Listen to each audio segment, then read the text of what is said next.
Hello, everybody. Welcome to Roundtable Live for June 2nd, 2017. I am BaerTaffy, joined by MathasGames, RockLeeSmile, Northernlion, and joining us again, honorary member of the Roundtable crew, getting more and more excited as I say it. It's AlpacaPatrol. It's me. It's you. Going? He's here. Gotta compensate him somehow. Yeah, ain't with money. Jeez. Bear, your sleeves are a different color than the rest of your shirt. I was gonna say, man, I didn't notice that. Straight up, putting this thing on, the only thing that crossed my mind is how long will it take for them to point it out? I saw it immediately. I just didn't want to be rude. Less than 2 minutes. It was the show opener, even. It's. I like color. your triangle though on the front. That's a good triangle. It's got some jewels on it. This is. Is it a T-shirt under a tank top? No. It's attached. It's a one-part T-shirt. This is a one-part T-shirt. Yeah. The pattern is totally. It's very different. It does look like actually there's a little bit of. You don't like the look? I said it was European. That's not a bad thing. Yeah, it's a good thing. This is a TGN shirt actually. This is one of my. I don't like your triangle Explains everything. So this is from my wardrobe of shirts given to me, which is I think the entirety of it at this point. I think I've got probably a dozen shirts that I wear, all of which were either purchased from my Twitch celebrity friends or given to me by various people. You buy shirts from your Twitch celebrity friends? Hold on, what you got there? What you got there? That's a Kate shirt, and Mathas has his own shirt on. On brand at all times. Classic.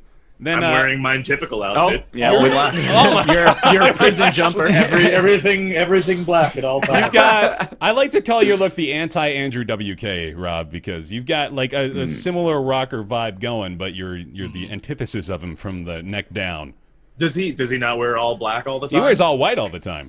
Oh, does he? Is it so the blood shows better? I think so. He's Luke in A New Hope, and I'm Return of the Jedi. There's something about this camera angle that I just don't know what. It's the security cam in his prison cell. It sort of is like a low ceiling security cam or something. Well, cause the thing is, I got a big television here, and then the only place to put the camera is there. Otherwise, I could just like put it over there. Oh, you see, I have such a monstrous TV. I don't have any space. Otherwise, it would just be like, oh, hey guys, how's it going over there? Well, I do want to see that now. I mean, that'd be pretty good as well. It looks like if you had a haunted house and somebody was gonna crack the door a little bit and stick a witch hand out. Yes. Actually, that door has a ghost in it. Actually, really, it'll open on itself. Yeah, no, it lives inside of the door. It's not like the air pressure in the building or anything. No, it's definitely a ghost. Yeah. Is that a closet, or does that go out to the rest of the house? No, that's actually just a drop. That's like a 3-story drop. Oh, wow. Huh. I have a ladder out of the window, and that's the only way to escape the apartment. I ask one question, and that's it. Yeah, go for it. There are many in my head right now, but of those, what's up with the garbage bag around the door handle? Yeah, you got a garbage can right there. Oh, that's because that's it's glass.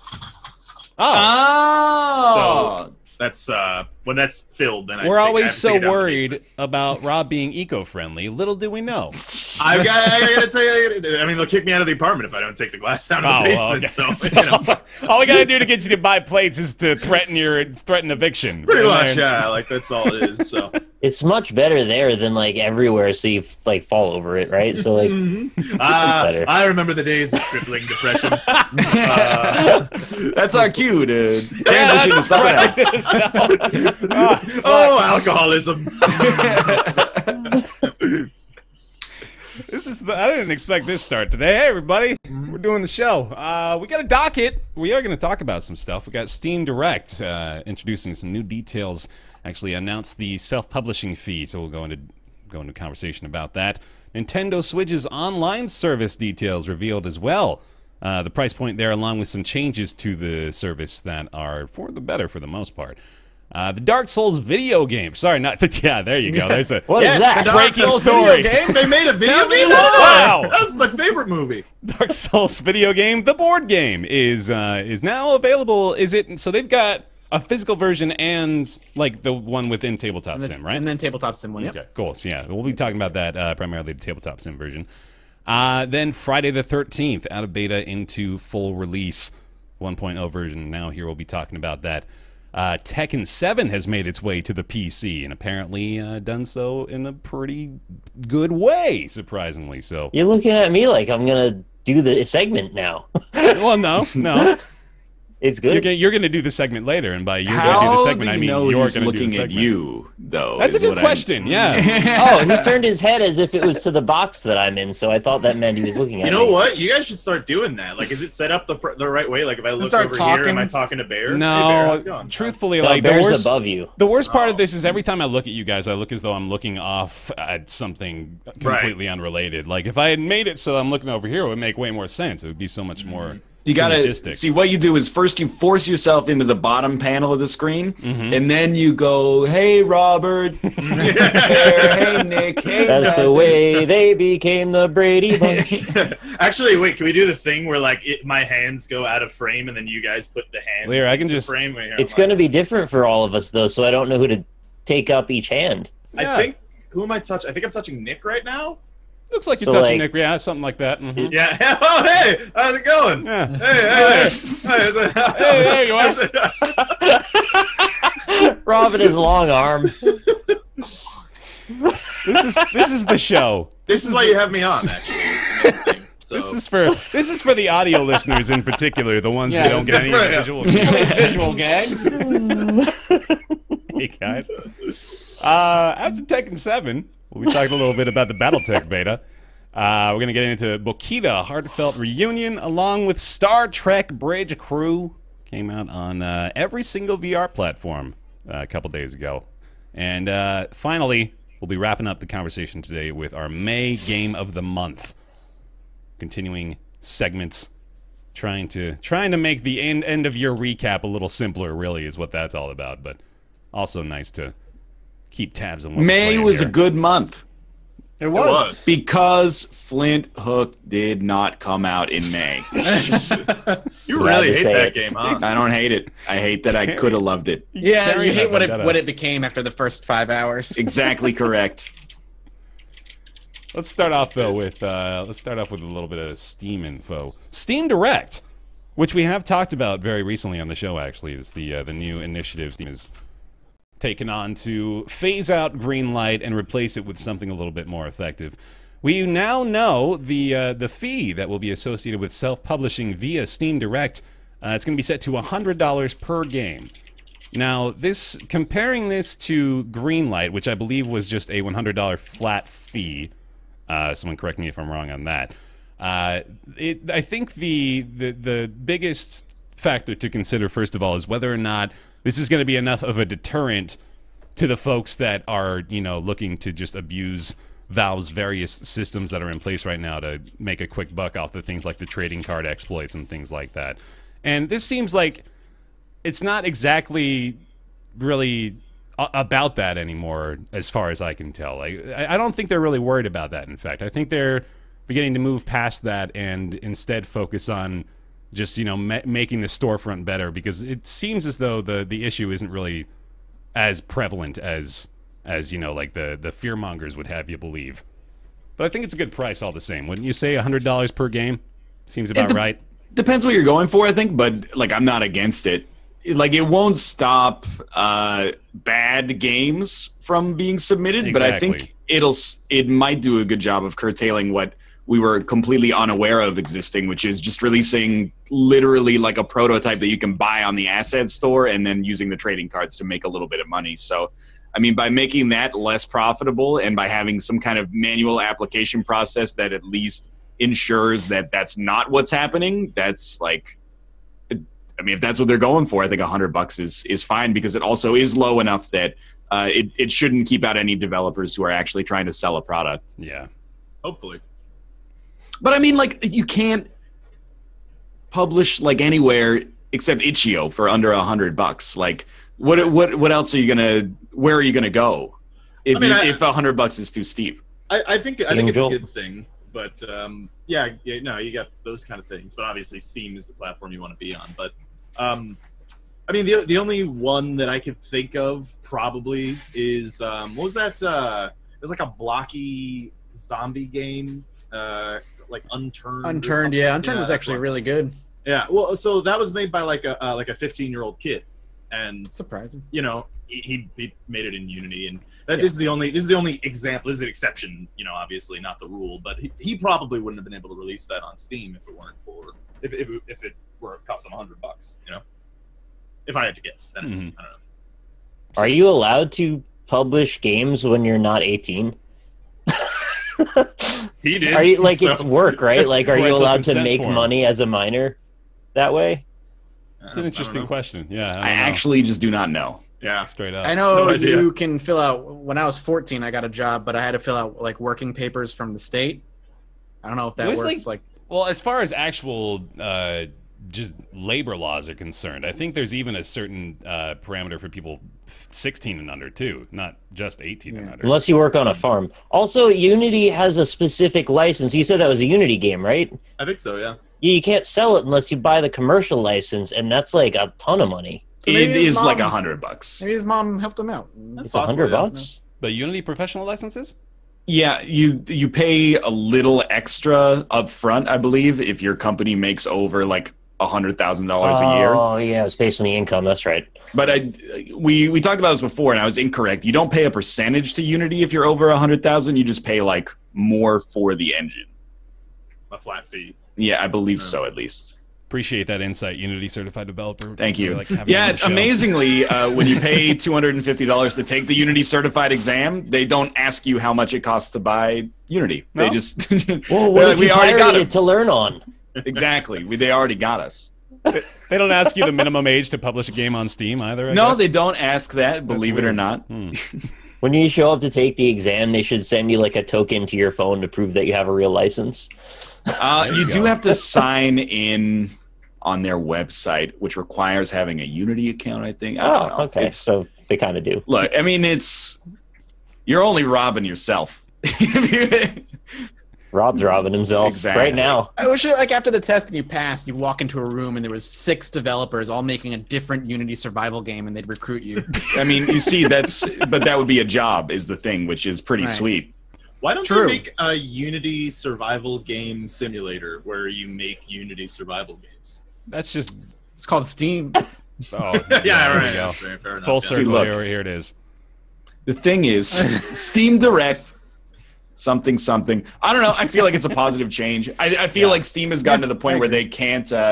They're like so past walled garden that they're really harping on this discoverability update that I just do not care about, but probably matters a lot if you're a developer. So they're like, well, we can no longer guarantee games any front page coverage because of the fact that we have too many games coming out. So now we're at the point where at least if you make a game that's like, you know, a visual novel where you play as like a hat, then other people who have played visual novels in which you play as inanimate unsentient objects will get that more likely to their front page, and maybe that'll, you know, end up resulting in some attention for you. But as far as like the Steam Direct thing itself, anybody belly aching over it being $100, I understand where you're coming from because it's not free, but at the same time, like if you want access to the store, that seems fairly reasonable. Like you have to pay $100 a year to publish on the iOS App Store, and that goes through a manual review process too. I don't know how it works for Google Play Store, but it seems comparable to other platforms with large audiences that apparently need protecting. And that $100 fee is also recoupable, we should note. So if your game makes above that threshold, I believe you get that back. I'm pretty sure is how that works. But along the lines of that discovery update as well, something that maybe will matter to us in particular and will help out folks in the store more is the fact that they are addressing the curators feature in depth, which, you know, we mentioned this the last time we talked about this Steam Direct stuff, but the fact that the curators have more or less just gone to the wayside now. I think us, for the most part, we're not even really using the curator system anymore, especially not on our, you know, creators end. We're not making recommendations just because it doesn't really seem like there's any point to it. But they are addressing that. They're attempting to make it a lot more useful. They're allowing folks like YouTubers, for example, who use the system and want to link their content to their suggestions and their, you know, reviews. They're allowing them to, you know, embed YouTube videos with those things or to link directly, which they already do, but they, you know, they want to make that better. They're trying to make curators a bigger part of the store pages themselves, which it's still an opt-in feature, and that's sort of the point, is that if you don't want to see curators telling you what to buy, you never have to. But for those that do, they want to see it actually have an impact, as opposed to it just being this little minute detail on the bottom of the store page that's like, so-and-so also said this game is okay. But funny enough, every time I launch Steam now, I pretty much see either Bear or Ryan's curator page lately. Really? I don't know why that is, but like it's been in the last few months. I've seen it pretty much every time I go on. I haven't updated props, that. I guess it likes February. Yeah, that's good. I guess it's good that they're going back, because I mean, having played Dota for like 2,500 hours, and being on Steam since Counter-Strike 1.6, like Steam tends to, or Valve tends to, like make a feature and then they release it, and then it's like they just forget. Well, about it's there. Yeah, exactly. And then completely forget about it for years. So it's good they're going back and trying to like to get that to be a little bit better. There's like a couple search things that I do really wish there was some more ease of access going on, because like when you try to search, obviously we play a lot of games together. So I like searching for like multiplayer games, but there's like 4 different user-defined tags for multiplayer, and they don't sync up, and they're not like, there's like online multiplayer, co-op multiplayer, and it's like you don't know what's what, and then hopefully they keep updating their platform is basically what I'm getting. Did you ever look in the online multiplayer tags on Steam? Because there's only 4 pages of them. Yeah, no, it's weird. It's bizarre, because there's got to be more games than that.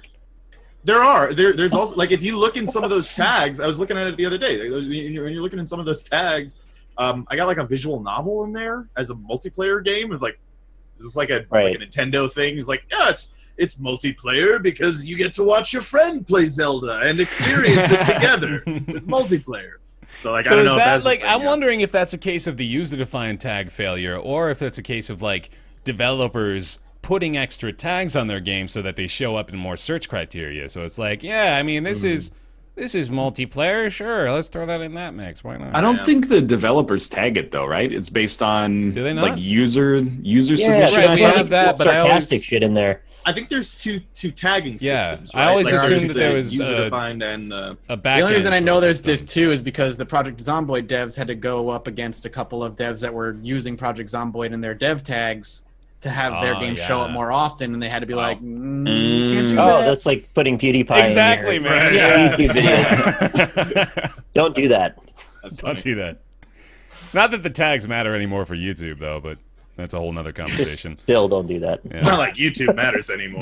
They're not like making videos on the internet matters anymore. Right. But yeah, as far as the price point is concerned, I'm just mostly of the opinion that like this is about the only threshold that everyone can walk away relatively happy with. Like there's still going to be some folks that will think, $100 is too much. I can't ever publish for that cost. But I mean, like Ryan said, you kind of just have to, accept the cost of doing business, as it were. So yeah, there's the Steam Direct update. I'm sure we'll know more about that soon, but they have made the announcement just a few days ago that that's going to be going down.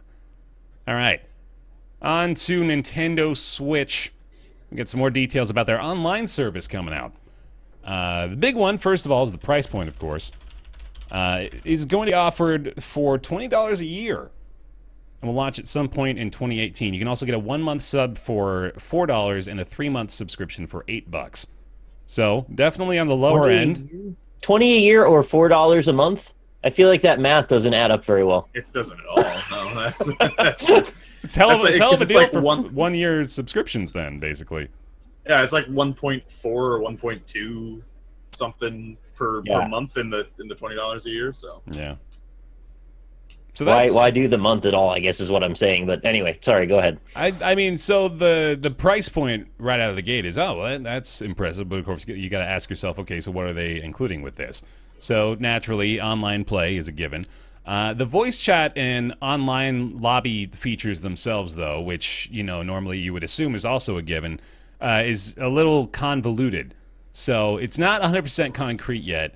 But the way it looks right now is that there is going to be a third-party, or not a third-party, a first-party Nintendo smartphone app that you will download onto your phone, And Mathis's reaction is appropriate. So let me try to explain this with words. I feel like what you're about to say is like all the voice stuff is going to be taken care of on your phone. Oh, God, but not on the console itself. And you can play your Mario games on it too. Don't tell me that's true. So this is all. What I'm about to say is based off of not exactly 100% concrete information, but there's like images that have been spread around that are detailing what it looks like Nintendo is going to be doing. So it looks like they've got a sort of mixer device that you use with the Switch. You plug your Switch into this mixer. You also plug your smartphone into the mixer using just like an 1/8" millimeter cable. No shit. And then you also plug a headset into this mixer. No. That's 3 wires too many. That's 3 wires going into a single mixer. Nintendo loves peripherals. And so it's like, I'm pretty sure this isn't necessary. Yeah, because get a link on this, like, something about that doesn't seem right. There's no I swear to God. And then your phone and then a headset? At that point, thank God the Switch is mobile so I can sit at my computer and use Skype. Don't you just download it on your phone and then... My phone is a mic and a speaker in it. Wait, yeah, like... So you're just like... Hold on, I'm going to find the image. Because you can just link a Bluetooth headset to your phone. I'm being sincere right now, because this seems like that's too far. Mm-hmm. That seems way too far. So someone linked it in chat. Yeah, here you go. Yeah, I got the image pulled up on Kotaku right now, but here's what it looks like. So you got... Can you link it in Skype or something? You've got your... Oh, yeah, no, I can't. He's not kidding. Sorry. That's exactly what that is. So you've got the headset, right? And the headset plugs into this mixer. And the mixer looks like a little arrow. So at the point of the arrow is the place where you plug in the headset. And then at the base of the arrow, on the right side of it, you're plugging in your phone, and on the left side of it, you're plugging in the Switch. That's what I'm seeing. All right, yeah, that's idiotic. Yeah. Okay. Here's the thing. Fuck this company. Is the only way to use it? Is the only way to use it with a smartphone then? I think so. Because chat says it's not required. Okay. For the voice chat or just in general? Well, I mean, it's not required in general, obviously, if you don't want to use the voice chat. Yeah, you don't have to have Right, it. yeah. Well, because the thing is, like, I mean, granted, I know that this is uncommon, but up until, like, a year ago, I didn't have a smartphone, so I would not be able to use... Or, I mean, like, even if, like, you don't need to plug in, like, every single wire, how about you just, you know, go about the route of 2017 and plug a headset into the fucking system and it just works? Why do I need my phone for any of this shit? That's a 2002 standard, honestly. Fucking Xbox controllers had the headsets plugged directly into them since the original console. Since Xbox Live. PSP allowed you to plug a headset and talk over it. I'm still, like, I'm giving them the benefit of the doubt here, because I'm looking at this article, and I'm not convinced that this is the way that they want you to do it. It looks like it says official, but it says it's Hori's official Splatoon 2 headset. Does that mean like Hori's third party, isn't it? Yeah. So does that mean like Nintendo is like, sure, you can like here's your official Splatoon license? The thing is though, like that headset appears in the game, right? But you know, I mean, that Tony could be Hawk's like Pro a license. Skater, Yeah, that's true too. It could be a license deal, but still, get like a bag of Cheetos or something. But like, I just don't know. I can't fathom Nintendo engineers being like, this is the way that you have to do voice chat on our system. This seems like should be the motto of Nintendo. Actually, what you just said is the motto. Wait, no, but it's only one step away from what we already know they do want you to do, which is to use a smartphone to do voice chat. Right, and that's still like that's still really dumb. That's I still will give stupid. you that. Less stupid than that, still pretty stupid. Well, apparently, someone in chat said that apparently, like, the phone is necessary, but the mixer is not. Right. So, okay. Well, still, like, but that being said, in the rare instance, I'm gonna like defend Nintendo a little bit. I have never wanted voice over IP in a Nintendo game. Splatoon makes sense, I guess, because if you're playing it like semi-seriously or competitively, to be able to coordinate is good. But when I play Mario Kart Online, I'm like, this is just real people have replaced the AI, and that's the perfect experience for me right now. So Well, I don't know if you heard, but they're coming out with Splatoon 3. It's going to be a battle royale game. No, so dude, that would be pretty sweet. I tweeted that they should make a Nintendo battle royale. It's like 100 Marios shooting each other to death in a field. Honestly, I wouldn't mind. That's what Mario X Rabbids is going to be, I'm pretty sure. Looks like it from the picture. But yeah, I do want to, introduce this heavy caveat again, which is to say none of this is confirmed as far as the voice chat stuff goes. So we're looking at the same stuff and speculating in the same ways that the entire internet is right now. But with what we see, man, that is some antiquated shit. Like, they've got to get on the ball with this stuff. Like, no one wants to download an app for voice chat. And I'm pretty sure, like, this is just an effort to get people to download a Nintendo app. Right. Like, at the end of the day, let's get some Nintendo app users. And this is a great way to do it. This is the first step of their transitioning to becoming a mobile only. Oh, no, you not going that far with it. No, you guys are so. This is the time to not be cynical about Nintendo. There is no time for that. They came out with a console that has a bullshit gimmick that's actually good. I'm going to turn this around, though. Hold on. They said that about the Wii. Yeah, but all of their ideas of like, well, it's a console that you put up your butt and you squeeze it to play. Like, this one delivered, and like, how many fucking ice cubes are in the controller right now? Tell me that, dude. This is like, we're crossing the line from like ironic cynicism into genuine cynicism. Now, the Switch is doing well right now. You got to let me go with the full cycle here, though, because we had the introductory shitting on them, and now we've got the but wait, they did something good part. So let's get into that. But wait. And then the online service for $20 a year is actually great, especially because we've been riffing on this stupid like pay $15 to buy Super Mario World for like the 20th time virtual console setup that they've got. As long as they have like some kind of decent library, even if titles rotate like in and out, I think that being able to have sort of like a Netflix for classic Nintendo titles is a great idea. That's about what I was going to say just then. Yep.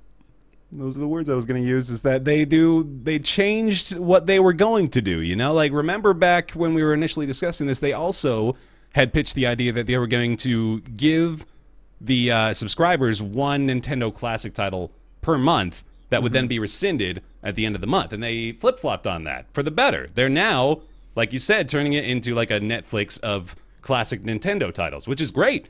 That's an awesome value for $20 a year, especially if it's, like you said, like a good library. That'd be fantastic.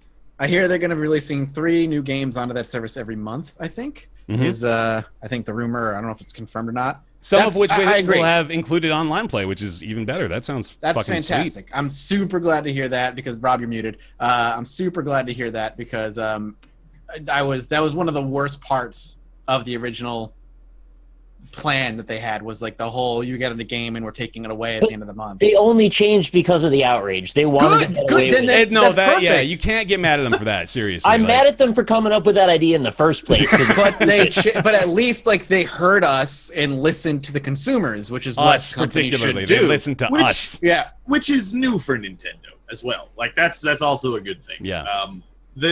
The one thing I actually want to bring up a somewhat tangential yet not, I will say, not irrational concern that I have over the voice app thing. You get the app on their phone, are they going to start pushing advertisements to it? And the reason that I ask this and why it's not irrational is because they do that already. I have a Wii U, and I had it hooked up for Breath of the Wild and stuff. I would have the volume turned off on the Wii U gamepad. Oh, yeah. I would have the console off. Yep. It would push an ad with sound on the tablet. To the gamepad. Yeah, on the tablet. Yeah. And it's like it would happen all the time until I would let it power out. Like I would let it drain the battery because it's just like what? How? Why do you think that's a good idea? Why is that a good idea? So, but that would be my concern with the voice app or whatever. But in general, yeah, I mean, I think Nintendo's doing some pretty good things. If the main thing for me with Nintendo and the Switch specifically, my main problem with Nintendo for the past couple of years is just that they haven't had a huge catalog of games coming out, like new ones. I mean, even the stuff that the Switch is coming out with now are Wii U ports. like the Mario Kart 8 or whatever. So if they can shore that up for me personally as a longtime Nintendo fan, then maybe I'll consider getting a Switch. Word. Mario Kart 8 Deluxe is a perfect video game. I'm just going to throw that out there. It may not be original. Is Deluxe that's like fine. Are you saying like Deluxe is superior to 8 too?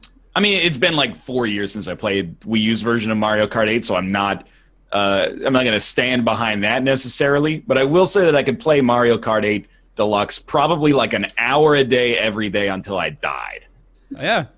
I think 8 is just a perfect game. video game, though. Just like a very pleasant game to play. Mm-hmm. And every time I play it, I'm like, this is still like a little magical. I want to just, I'm supplanting that idea with the fact that 8 was already pretty goddamn good and didn't require the Switch update. But well, no, it did because nobody had a Wii U. Well, so they needed, to get it to a market that had people to buy it. I think that was the point.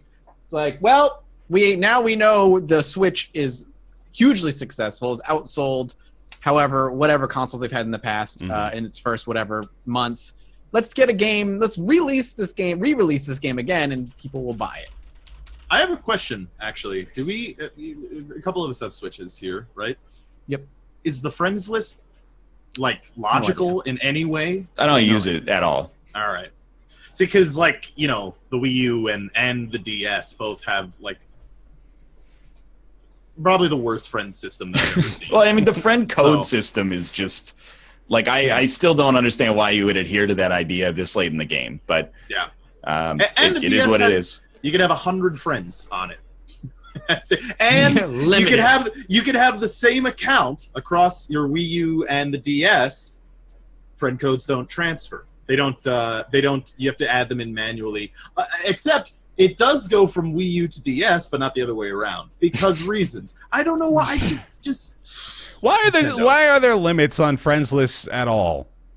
Like, how much data is that saving in the long run? I guess I have no idea, but I just really wish that was not still a practice. It's very frustrating. Even on BattleNet, they still got a goddamn limit on your friends list. It's so silly. Well, the Steam one is the weirdest of all, where they incentivize. Mm-hmm. And I'm like, is there a level at which I could get you to cap my friends list at 25 so that I don't have to purge every invite once every 2 weeks or something like that? But sweet. All right. There's the Nintendo Switch Online details. I'm sure that we haven't seen the last of that one. Let's move on to the Dark Souls board game. Mathas, sure, please. Yeah, so recently I played the Dark Souls board game. Saw it in person. Didn't have time to play it in person at MomoCon, but got together with TB and Nerd Cubed, and we played on Tabletop Sim. The advertisement is 1.5 to 2 hours. We played for 4 hours, and we're only halfway through. We're going to finish it next week. So it's long. Maybe if you have the rules down, it goes quicker. But the idea is it's a cooperative board game up to 4 players where you go through the randomized dungeon. And at the end of the first floor, you encounter a mini-boss, and then you go through it again, and at the second floor, you encounter the main boss, which you draw from cards. It's very much a dungeon crawler where you're going through, killing monsters, gathering souls, gathering gear, going back to the bonfire, and then leveling your character up to equip that better gear so that your stats match. It's very Dark Souls where a piece of armor requires 28 strength, 30 intelligence. All right, there's this pool of souls we have to share between the 4 of us. Who's going to take what and who's going to upgrade what and get the better gear depending on the class you're playing. It's a really cool It's cooperative then? It is 100% cooperative. Mm-hmm. Yep. It is not. There is no backstabbing or invasions, though I'm told there's an invasion expansion pack coming and more monsters and all that other stuff. It's really fun, and I think they've translated the difficulty of Dark Souls really well. The gear and the souls and all that stuff has been translated really well. But there are aspects of the game that I find unpolished and a little clunky. And this is coming from somebody who really likes complicated board games. I have the Game of Thrones board game, Star Wars Rebellion. I've played a lot of games that have a lot of rules. And this is one of the ones that really feels like could have used some streamlining with how the game works, specifically the boss battles. So a lot of the way you figure out how enemies move, they have behavior patterns, and it's all on the enemy card. So hollow soldiers will always move towards the player with the aggro token on them, and then they will do an attack. All enemies get to attack all at once, and then one player gets to attack, and then all enemies get to attack again, then the next player gets to attack, which helps simulate the difficulty of the game where you're constantly getting your face beat in. Our very first room we entered, we all wiped. If one player wipes, well, if one player dies, all three of you die. So it's you kind of have to manage each other in a way. It's hard. I don't want to go through all the details of the game because the game has a lot of pieces. Sure. But my complaint about the game is the way, like I said, the way enemies and bosses work in particular, because again, on the card is the way they move, but it's all symbols and it's kind of a clusterfuck. And the rules, some of the rules for the way the boss moves are written in a vague way where you're kind of like, well, do they mean it like this or do they mean it like this? Because if it can mean everybody gets hit or nobody gets hit, depending on how you interpret some of the rules. And it makes the boss fight really, really clunky. We fought the gargoyle for the first mini-boss, and a lot of his attacks are like tail swoop attacks and whatnot. And the sense that the boss figures have, like sections on them that they hit from. If you're not on that particular section where he's hitting, he can miss you. But if you're on the other, like, two, he can hit you. It's a little obnoxious, and the reward for killing the bosses is like no souls at all. You just get gear. You get minimal souls, and that felt like a really crap reward. The game is also very heavily dice based, so there's a lot more luck in the game than skill, and that kind of bothers me because I understand the need for dice. You're playing a board game. There's going to be an element of chance and an element of luck, but there really needs to be more risk management in the game to make it feel like your calls, your decisions on where to move have more of an effect on how much you're going to get hit or how difficult the room is. And much like Dark Souls, if you die, so you get through 3 out of the 4 rooms before the boss fight and you die and you go back to the bonfire, all of those rooms respawn. You have to go through all of them again. Oh, man. And you drop all your souls. So if you have to go back and get those souls again. So you can't go to the bonfire and then upgrade after you die. What you have to do is make a judgment call. Shit, we've already used 2 out of the 3 of us has used our Estus flask. We're about to go to the boss. We go to the bonfire, use a tick of the bonfire, refill our Estus, cash in our souls, get new gear, but then have to go through all of that again. Right. If you have the good enough gear, it makes the rooms really quick, but if you got kind of garbage drops, then going through those rooms again can be a kind of a chore. I give it like a 7 out of 10. I think it's really a really good translation, but if you're not a Dark Souls fan, I don't know how much enjoyment you can get out of it. That was one of my first questions was like, are non-Dark Souls people really going to be able to enjoy this at all? I err on the side of no, because a lot of it is very heavily themed in that world, and the difficulty is like, man, this is Dark Souls. I'm getting my ass kicked by mobs. One bad dice roll could mean the whole party wipes. And like there's a kind of a thrill there, but if you aren't into the Dark Souls, the way Dark Souls work, where you die and you drop everything and you lose it all, then you may not enjoy the game very much. You know, the very central conceit of Dark Souls comes down to the controls and the way the dexterity functions with experience and the visuals, and both of those things are missing in the concept of a board game. I mean, you say that the difficulty translates fairly well, but I'm not sure that those things necessarily equate in any way. And it sort of sounds like, that might have been just replaced by dice, which is not really ideal. Yeah, the way dice works is like your basic gear. There's 3 colored dice: black, blue, and I forget what the highest. I think it's red. Could be wrong. And then there's dodging dice. So if you decide to dodge roll, you have to roll dodging dice. And you have to beat a number. It doesn't matter. But the black dice is like 3 of the sides are blank, meaning you roll 0. 1 is 1, 1 is 2, and 1 is... It might be 2 or 1 and 1 is 2. So you can't go roll very high. But then you upgrade your gear, and now all of a sudden you're rolling blue dice. Every single side of a blue dice has a number on it at least. You still could be rolling 1s, but there's a 2 and a 3 on there as well. And then red dice is like bare minimum you can roll is like a 2, and then there's higher 3 and then 4. Okay. So, yeah, you're rolling dice, but at least the chance of failing is mitigated a little bit there. But it's a heavily gear based. It's a dungeon crawl. It's a dungeon crawl game with a heavy difficulty to it. People are saying a 7 out of 10 is not that great. In my world, a 7 out of 10 is pretty freaking good. I like it. But in a world where Game of Thrones and Star Wars Rebellion exists, where I think those games can be enjoyed whether or not you enjoy the series, the game, I think you have to be a Dark Souls fan. I'd be curious to see where the game is 6 months from now when a few expansions have hit and really fleshed the game out a little bit more with invasions and summons and different mobs and more treasure, that kind of stuff. But it has its problems. It's a little clunky. Yeah, definitely looking forward to seeing what invasions will constitute, because I really don't know. I'm curious how that's going to end up working. You have your friends Skype in and roll a bunch of dice. Yeah, can you just roll dice and invade and kick my ass, please?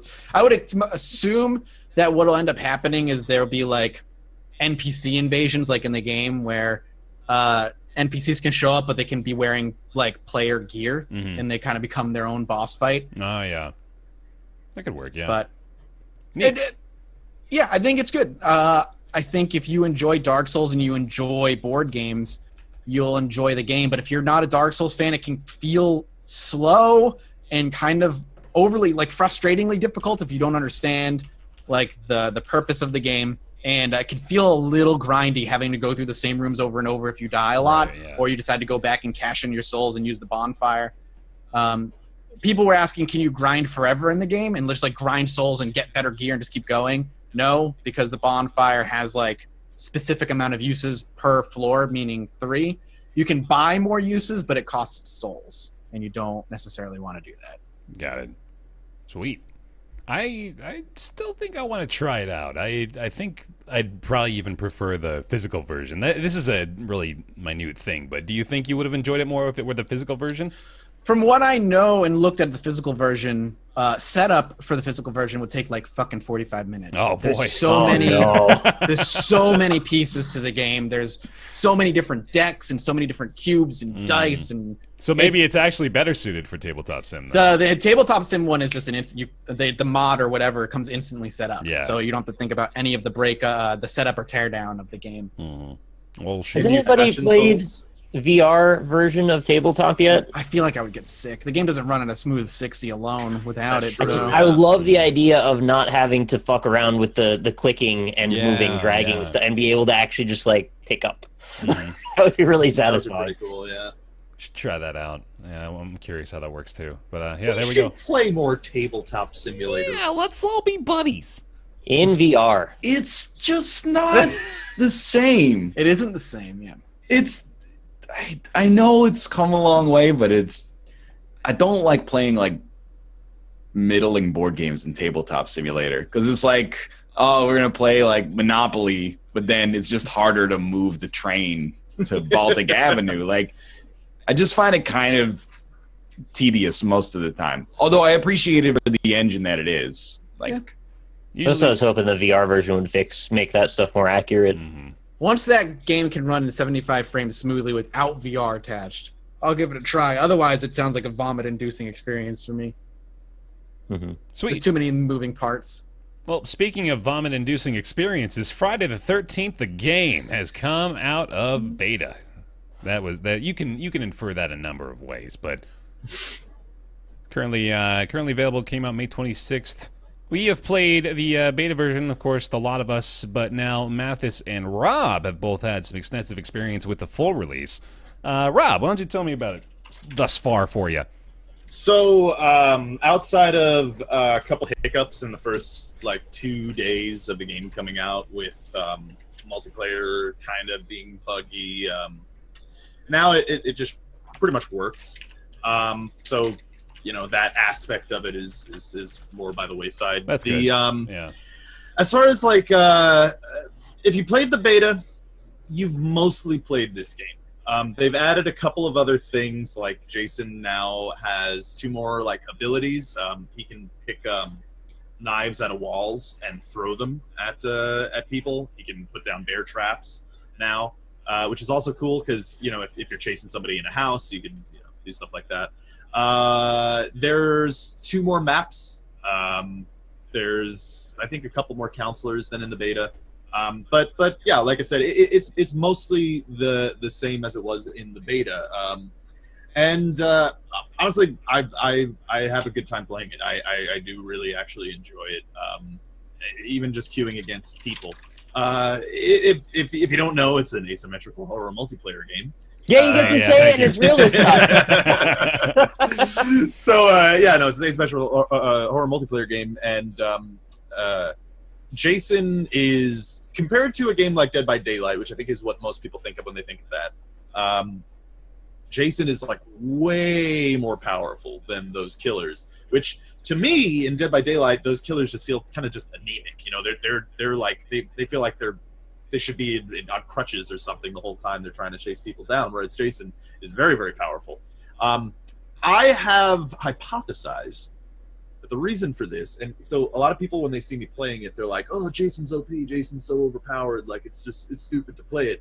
But in my experience, most games, at least a couple to half to more than half of the counselors get away.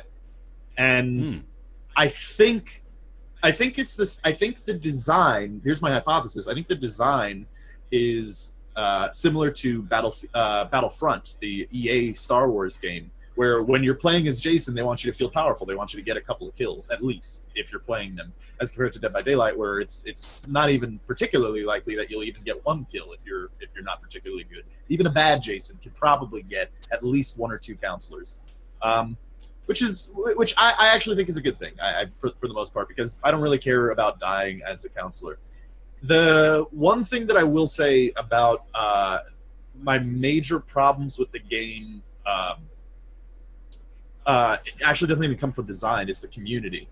As I've been playing it more, there have been several instances, I've gotten into several matches where because like when you're in a match, when you're in a lobby, you pick your counselor and you pick your Jason, right? So, and you could be randomly selected to be Jason or the counselor.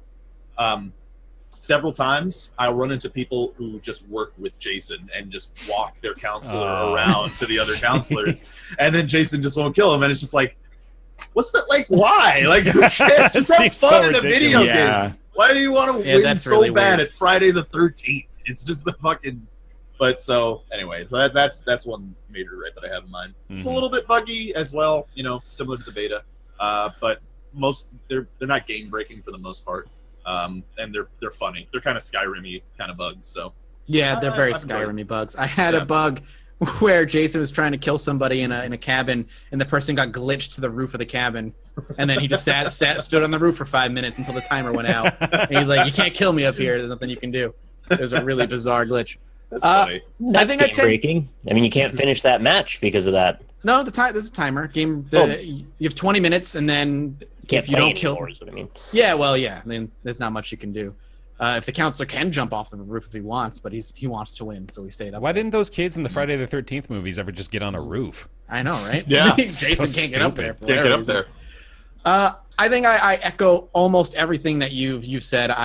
It took me a while. At the beginning, I was like, this game is actually terrible. I think it's really bad. But I came around to it when I started to play with friends and ditched solo. Because solo is a fucking nightmare if you're a counselor. If you're Jason, it's great because almost everybody doesn't understand the nuances of the game and what causes Jason to see you and what sets off blips on his radar. And people don't understand as well. It took me a little while to understand where you said Jason is purposely overpowered as hell. The point as counselor is to avoid confronting him at all costs. You don't ever want Jason to see you because if the chase starts, you are not getting away from him. There's just no way. He will catch you eventually, which is great because you can at least play a distraction if you're playing with friends. And I do agree that what you said, Jason will always kill at least a couple counselors. Every escape route cannot accommodate every single counselor.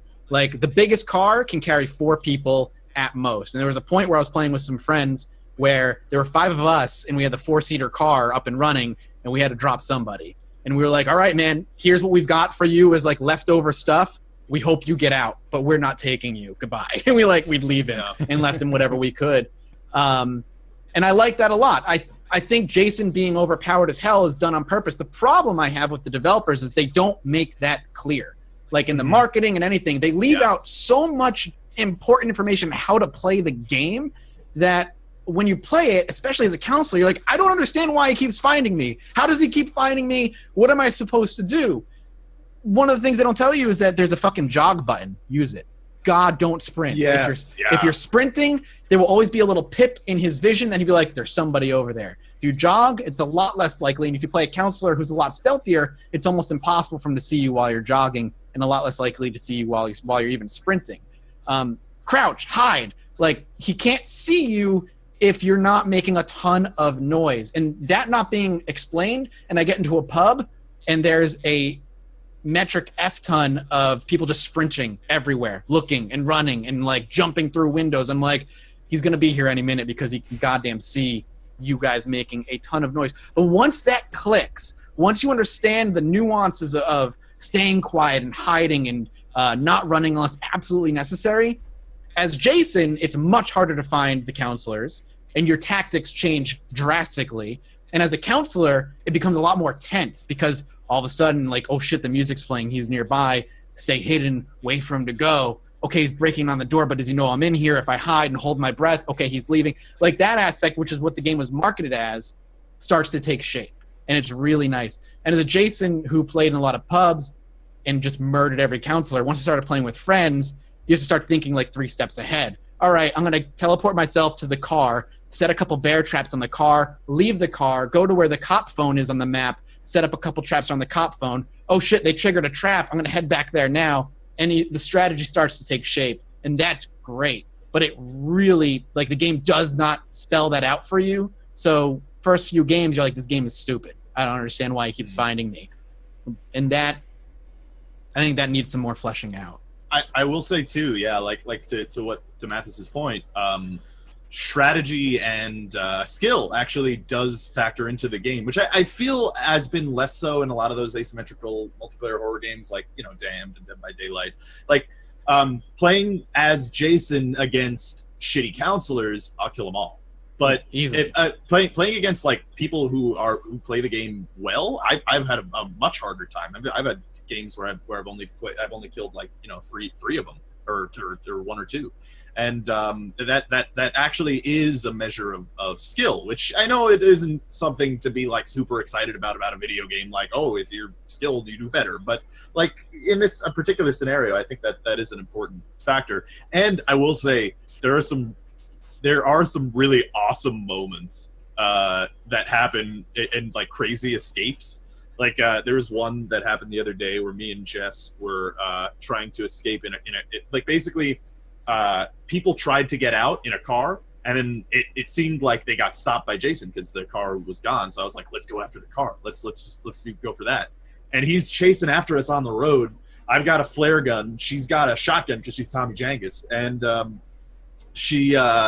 so she runs up to the car. I'm like, get in. I'll distract him. And then he put a bear trap next to the car, and she gets stuck in. And she's like, I'm like, oh God, all right, I'll walk up to him and try to get him to grab me because I got a pocket knife. I'll stab him in his neck and stun him.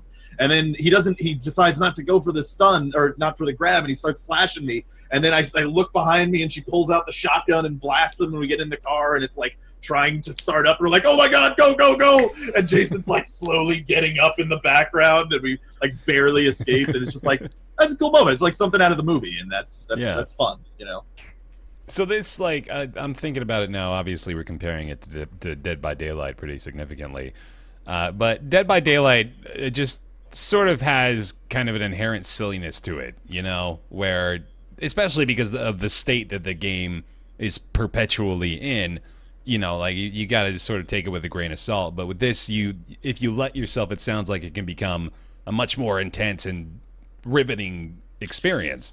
Especially when Jason eventually gets all of his abilities, because over time as Jason, your abilities will unlock, so you don't just start with everything. Once he gets his last ability, Stalk, which when you activate it, when you're near counselors, no music plays, they have no idea you're nearby. Ooh. And you, like, if you know where they are, and you he's playing Stalk and you're in a house, you have no idea it's there, and all of a sudden the door bursts open and Jason walks through. It's fucking, it can scare the shit out of you, because he knew you were there, but you had no idea he was out there. Yeah. There are some great moments. There's some really funny moments too, because the face expressions of the counselors are derpy as hell. Yeah. They're really terrible. Wait, do you guys not think that they're inexcusably awful looking?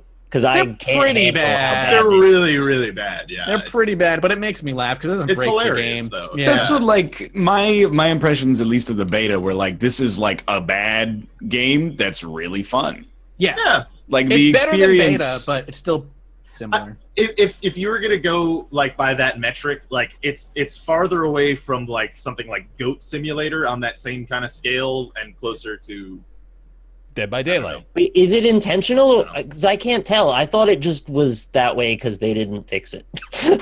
Well, I mean, it's not. It doesn't have a lot of game-breaking bugs, to be honest with you. There's one exploit that happens right now where you can crouch and still sprint, which is Oh, that's problem, gotta but look they're- pretty silly. Yeah, no, that one people I've seen that in one game, but they're patching that out.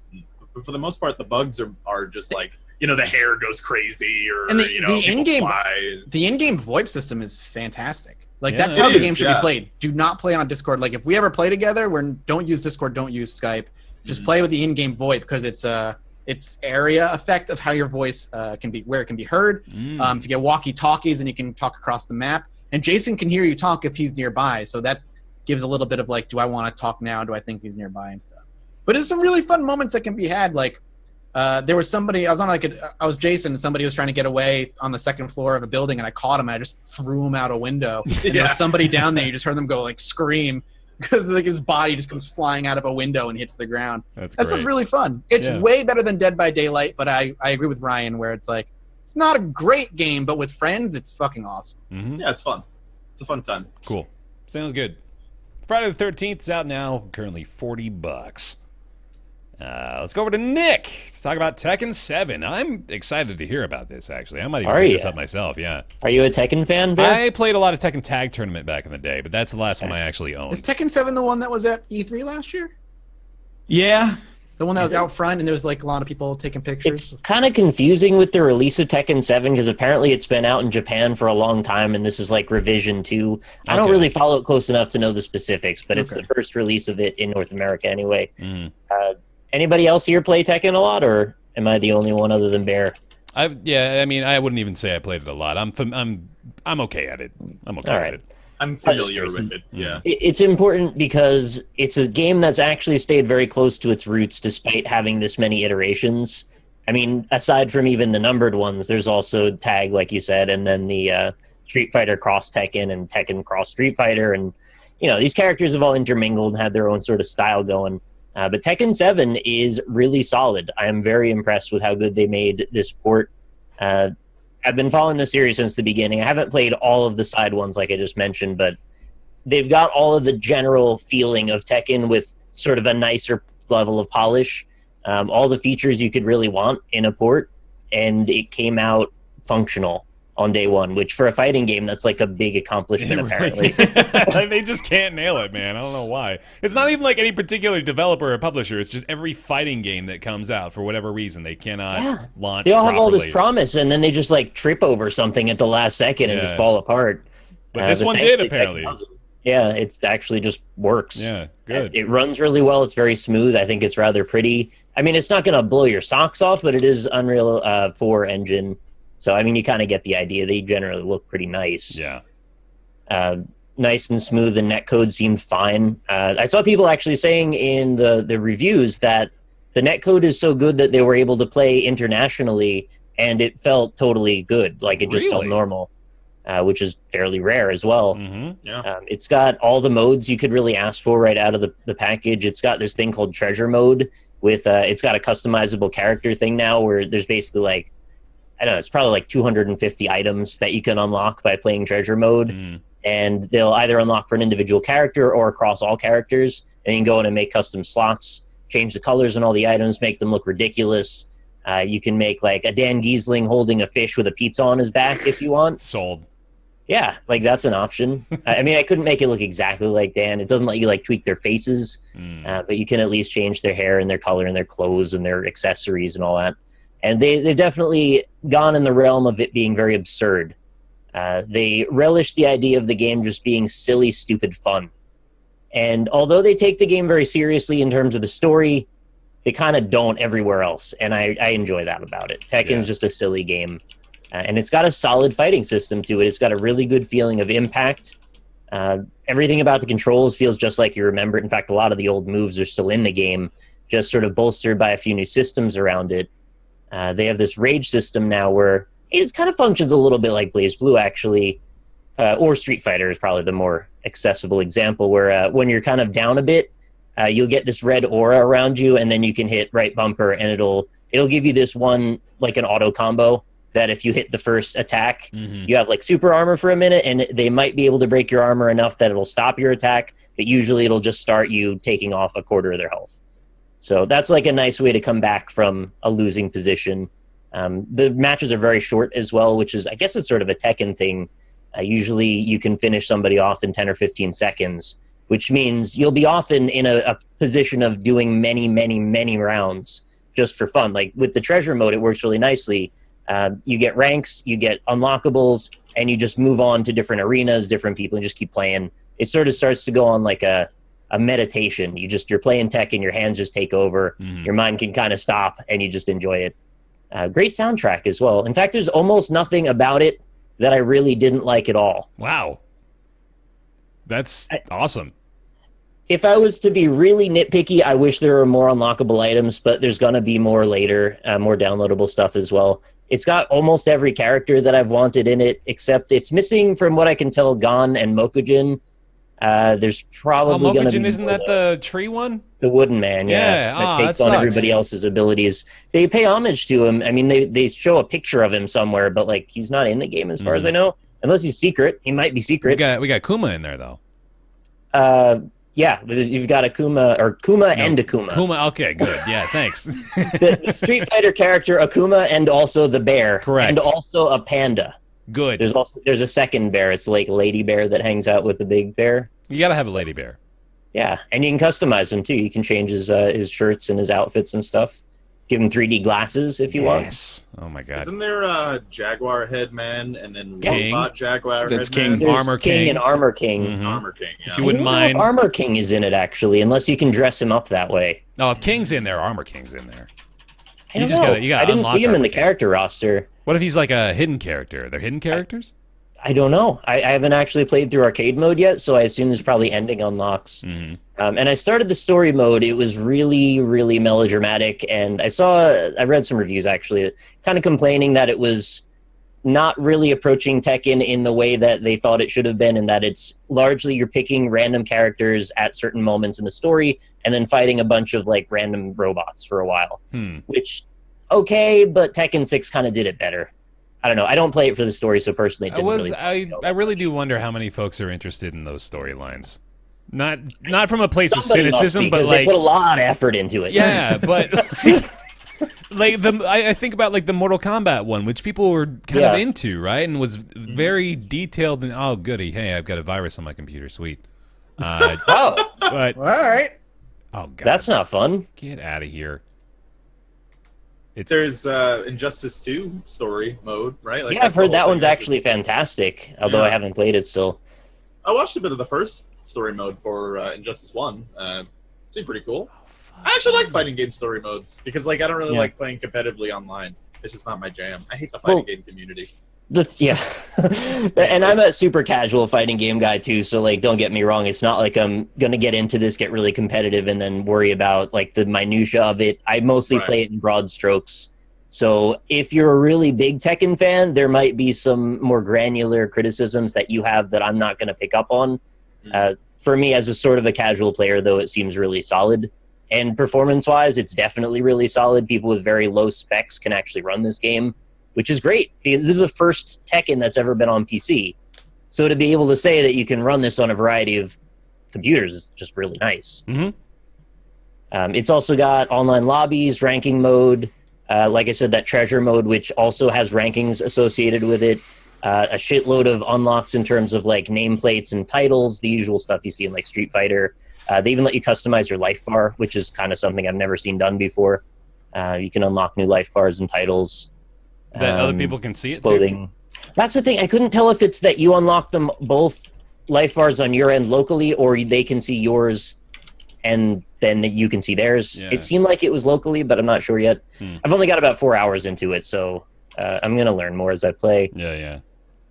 And I also got the deluxe version because it comes with another character, and that character seems pretty cool. It's like a vampire lady with devil horns. Dope. So, if you care, the deluxe is a bunch extra.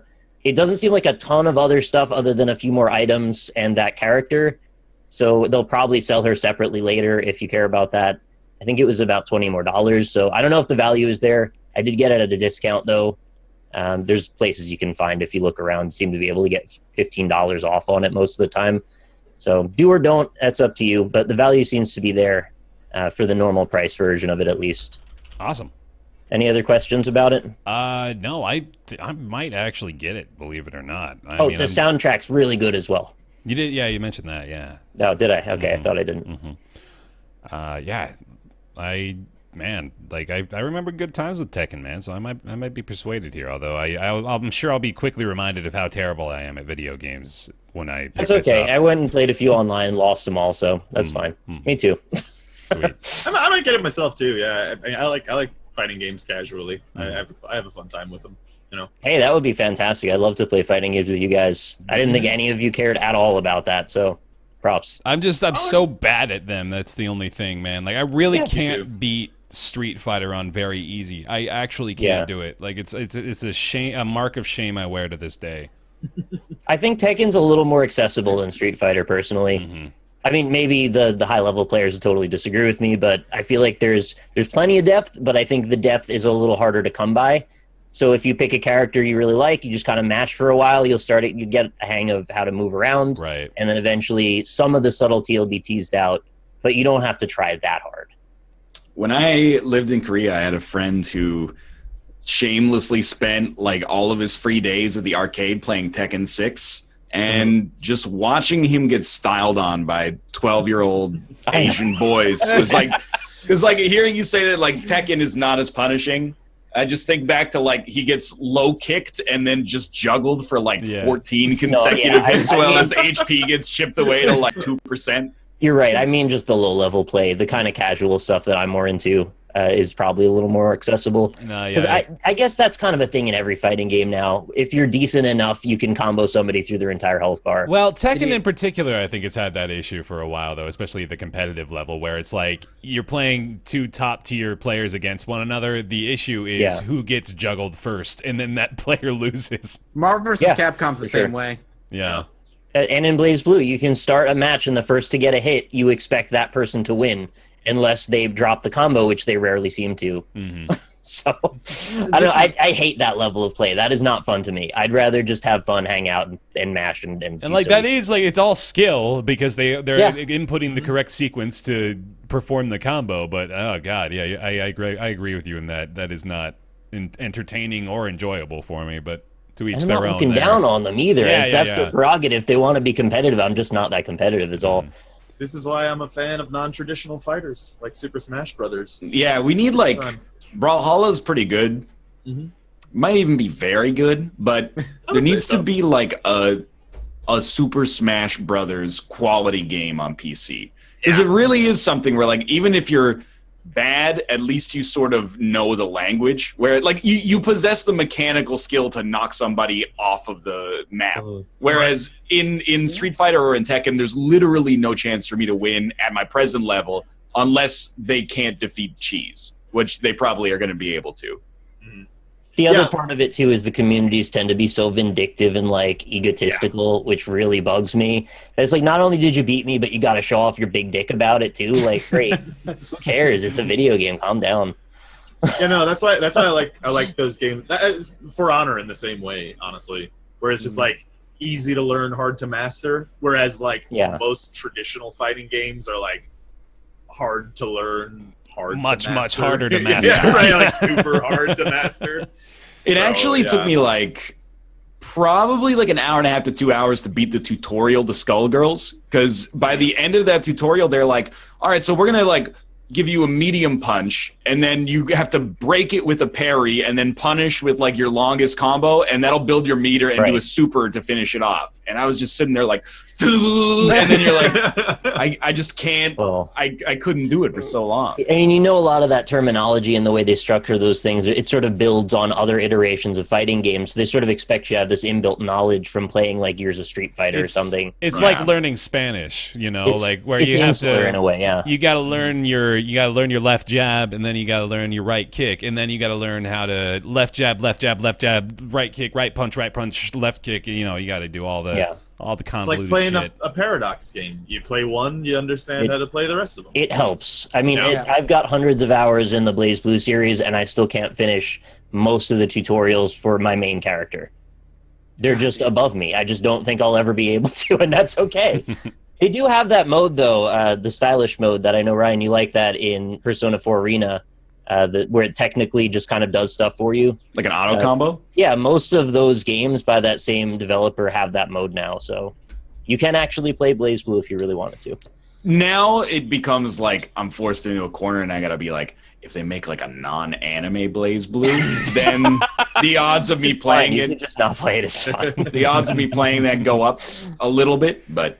Aren't you 1/3 of the way through all anime? I thought you were... I have seen Ghost in the Shell and Spirited Away and like 8 episodes of Psycho-Pass. So some... Oh, and I should watch Cowboy Bebop. I should watch Akira.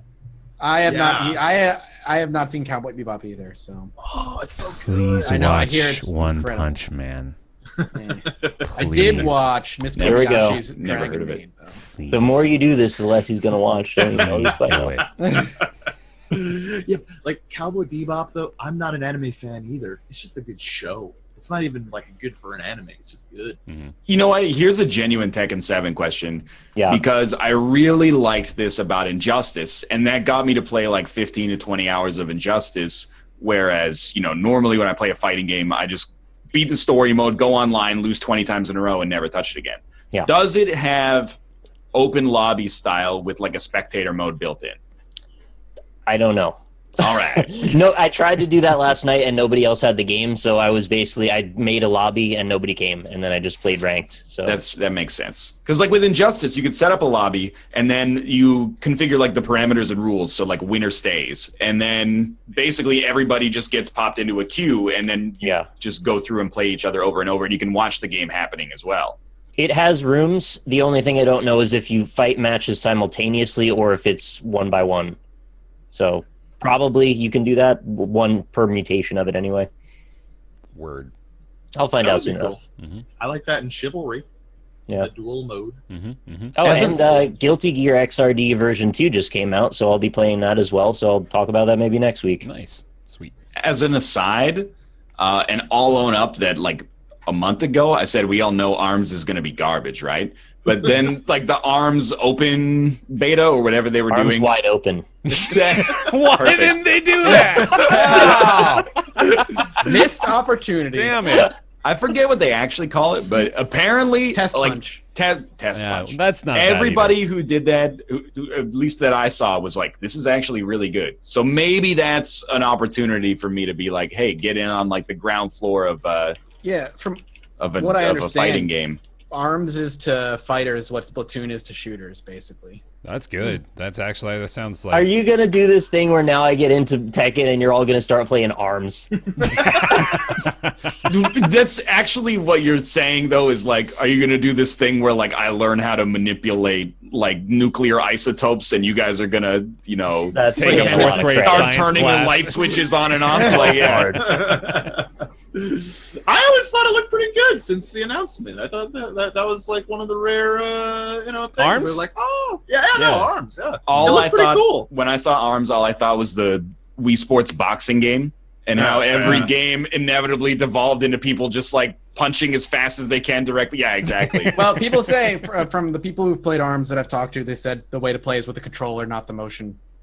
Oh, really? Play with the motion, play with the controller. That's surprising, Okay. actually. Oh, but it's not though. It's always the best way to play. Well, yeah, but I mean, I would have thought that game was going to be designed specifically around not necessarily being competitive, but being more like, you know, go for a right hook and go for a straight. You know what I mean? Like, Who is that guy? hey, I got to train you. Hey, that's arms coach. Try a haymaker. You might be able to get him like that, and then maybe another one over there.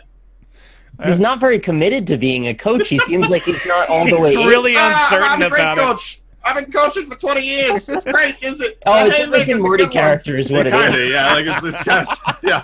I think if you give Rob long enough, eventually it just becomes a Rick and Morty It'll character. be Rick and Morty, yeah. Oh, yeah. All right. Tekken 7 is $50, $75 for the deluxe edition currently on Steam. Scott, hold on. What are you causing shit in chat for, right? You held up one of your arms, and I thought I saw like a bruise on your elbow, and then you held up the other arm. Yeah, what's going on with that? Did you fall off your bike or something? This is way better than it was like a month or two ago. It's like I had a massive allergic reaction to something. And then I started using cortisone cream because I was like, oh, it's itching. And I found out I was allergic to cortisone. And it made my arms way worse. Yep, that was great. So it's been a slow heal since. Oh, man. Well, I'm sorry, but... Oh, that's fine. It is a hilarious story that you were allergic to the cure for I couldn't figure ailment. it out. Like, it took me a week to figure it out because, like, all of a sudden the rash got all over my arm. And it was, like, on my stomach because I was, like, wiping it on my stomach after I was done. And I was like, why is there a rash on my stomach now? Wiping it on your stomach after you were done? Yeah, because you like rub it. It's like you get your hands wet and then you cover it. And then I was like, and then it's put on my stomach. I don't know what you want. This guy comes in his belly button right now. That's what we're learning. That's what we've learned. Hey, Mathas. Let's turn that conversation topic on a dime. There's nothing on my stomach anymore, chat. Relax. They want to see it. Mathas, show stomach. Tell me about BattleTech. BattleTech is the next game by Harebrained Schemes, being published by Paradox. They ran a Kickstarter a year ago, I think. And it's the same universe as Mech Warrior and Mech Commander and all that stuff. And what it's going to be is a turn-based XCOM style strategy game where you are going up against other mechs. And right now the backers beta is out, and all that gives is like a combat scenario where you can customize your mechs, their loadouts, this, that, and the other. And I really, really like it. It's very strategic. There's a lot of forward thinking you need to put into the maneuvers you're going to put because mechs have like weak armor on their back, and some are more maneuverable than others. So if you try and get behind one mech, it may leave you open to maybe like two others. If you like XCOM, if you like turn-based strategy, or if you like the tabletop that it's based on, then I think you're really going to love BattleTech. The single player, what they plan on doing from ParadoxCon, what they said was it'll be you kind of commanding your own mercenary crew in this large open map of space where you can work for different people and influence the economy in certain ways, or follow certain story threads through to help them out or foil them. Your mech warriors, or the pilots of the mechs, will level up and get different skills. You'll be able to name them whatever you want, and then your mechs you can salvage, repair, strip for parts, attach to other mechs. Basically, if you've ever played any Mech Warrior, Mech Commander games, you're getting a turn-based version of that. And I freaking love that. And it's awesome. And the combat is super satisfying, and I really enjoy what's already there to play, which is always a very good sign. I'm going to play it after the stream because they sent me a code. Nice. I want to play it. I've been like fucking fiending for a mech game. Like I want a good quarterback so bad. He wants it so bad. He wants you to make 3D models for a game. Make it. Do it. I want a mech game. But real talk. Yeah. On the Unity Asset Store, there is actually exactly the tools that you need. Somebody has already made. I read about it in like somebody else's Gama Sutra post. They've already made like a mech kit with modular mech parts that you can assemble as desired. Cool. That's awesome. So you can just do it. You have the pieces to the puzzle. I'll learn Unity tonight after I play I some found BattleTech. there's a blender kit. It's like a tool kit that gives you these little inset pieces that are like stencils. They look like decals, but then they're actually rendered in 3D after you're done with them. And it was only $15. And I was like, Rob would love if I bought this because I could make all these cool technical metal shapes. Which Armored Cores did you play, Rob? I think I actually started at 3, and I played like a bunch of them in that era. You didn't play Another Age? Armored Core 2 Another Age, I think was the one? No, it must have been right before you started playing it. Then shoot. Well, it was weird because it was back in the day. I wasn't staying up on news or anything. Yeah. When Armored Core 3 was around, it was just walk into GameStop, see what's cool, and be like, oh, that's cool. It's on sale for $10. Let's get that and go for a Hangman. Young Rob sounds a lot like Arms Coach. But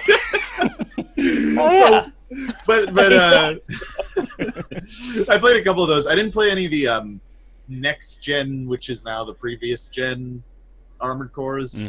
Although I've heard that they were pretty good. So, but mainly it's the customization which BattleTech has, which I'm pumped about. I love. I'm a sucker for customization in anything. But with a mech, it's just I'm gonna get a fucking machine gun for my arm, and then have fucking shoulder rockets on the. Dude. It's badass. And you know what? It reminds me because when I was a kid, we used to have a drawing time in elementary school, and they gave us stencils with animals and stuff. And they would, you have a cow, you stencil out a cow or a chicken or something. But what I used to do is I used to add lasers to them, or rocket packs and stuff to the stencils. So I think that's really why I like mechs. Oh man, we boiled that down to an interesting little nugget about Rob today. That feels nice. You like mech games because you miss your childhood. Yeah, I do. Yeah, put you on the therapist couch today, dude. Makes me actually want to make a game where barnyard animals have customizable machine. How does that not exist? It kind of does with Goat Sim. You can get the jetpack on the goat. No, I'm talking you got to do a Plants vs. Zombie style sort of thing where you've got these customizable farm animals defending your farm from. Yeah. Call it fucking. Might as well do zombies. Sure. Yeah. Defend your farm from zombie attacks with customizable weaponry on the back of a sheep. What if it was plants and they shot peas and butter? I don't think that would work. People wouldn't like that. I don't think so either. No. Yeah, you're right. That's a terrible idea. Might as well just make it into a first-person shooter instead. Yeah. People would rather that. A team-based thing, I brought it up, I think, several times though. I'm right where you are, Rob. Which is to say that I had that. Well, I didn't draw laser beams on sheep stencils, but I loved the customizing mech games. I loved the Armored Core 2, especially their arena system, where you were customizing your mech to defeat different styles of mechs, and you had to particularize your loadout based on you're right in my wheelhouse there, exactly. Yeah, and I didn't like the campaign, but that mode, exactly. So yeah, I'm pretty much in the same boat with this. I'm probably gonna play it. I'm probably gonna love it, and glad to hear it's that a lot slower paced. So. As long as you're okay with that. There's a lot of heat management and stability management because your mechs came to get knocked over. If they overheat, they shut down, which will give the enemy the ability to take a targeted shot on your mech, so they can shoot for the legs or the cockpit or the arms or weapons and blow those off. And that's why the strategy element for me is what really knocks it out of the park. Yeah, awesome. All right, well, I'm looking forward to that. That's the beta, of course, like Mathas said. It's the Kickstarter backer beta, and the full version. Do we have info on that yet? I'm not 100% sure. I think they said 2018. Yeah, I think it might be next year. It's going to be a while out. Actually, today they were going to do a stream that I was going to be on, but they pushed it back because multiplayer is not working yet. So it says 2017 on their website. So okay. Yeah. Who knows? No hard date yet, but yeah, we'll follow along with that one.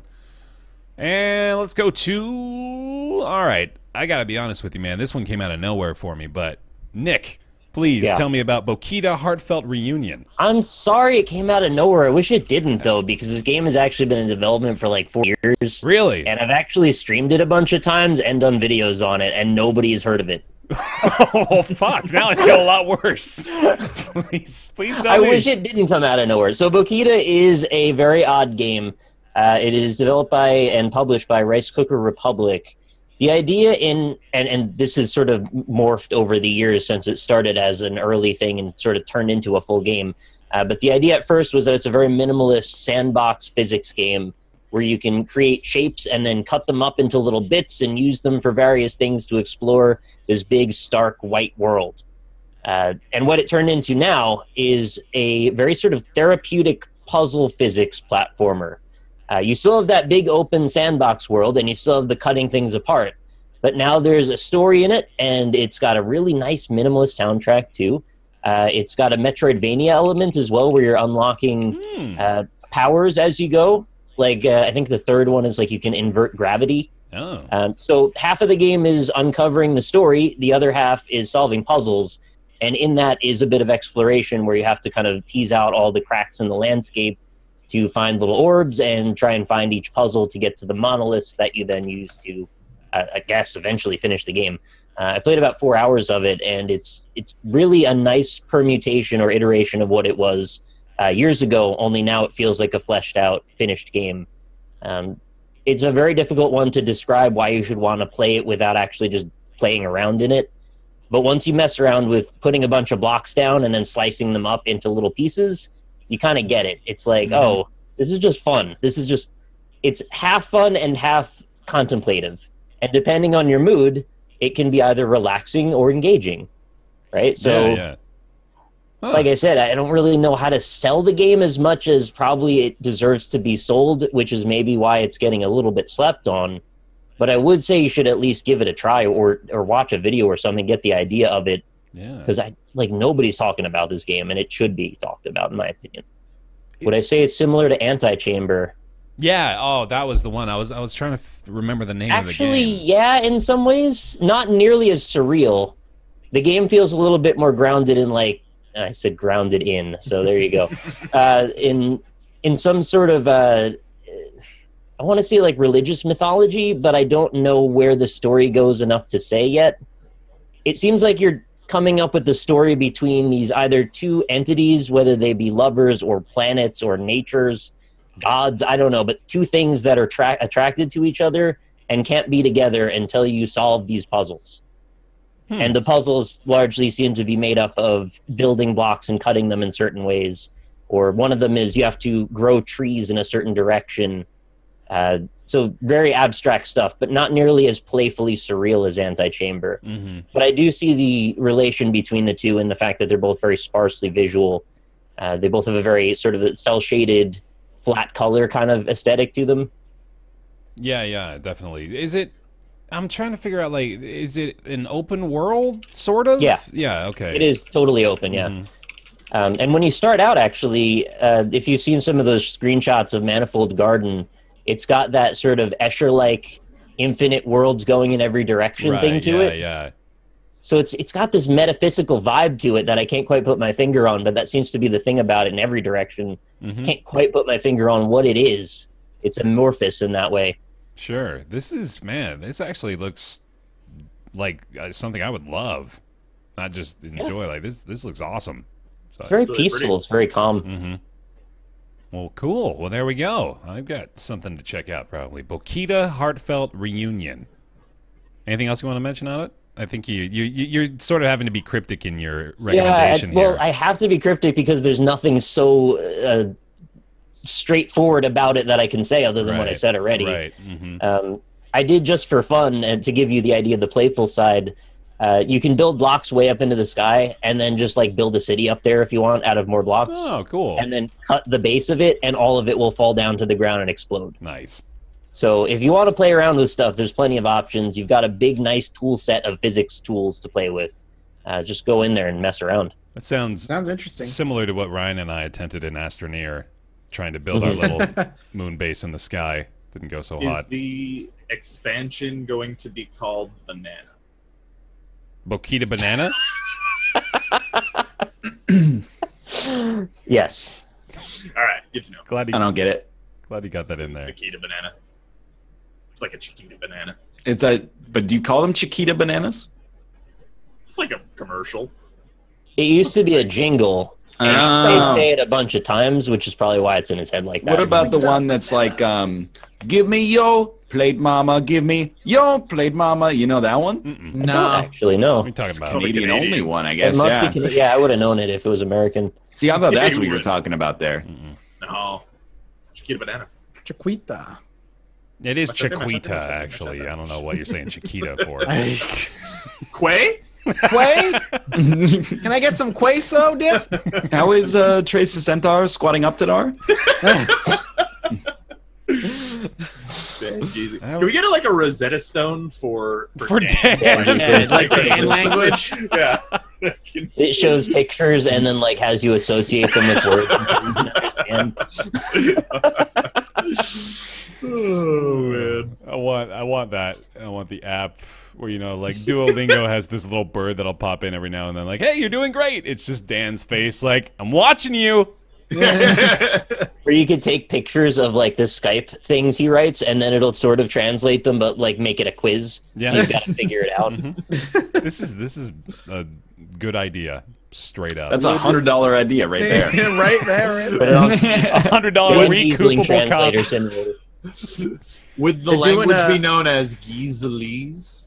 I was just thinking Danguage. Danguage. I love Danguage is Danguage. good, yeah.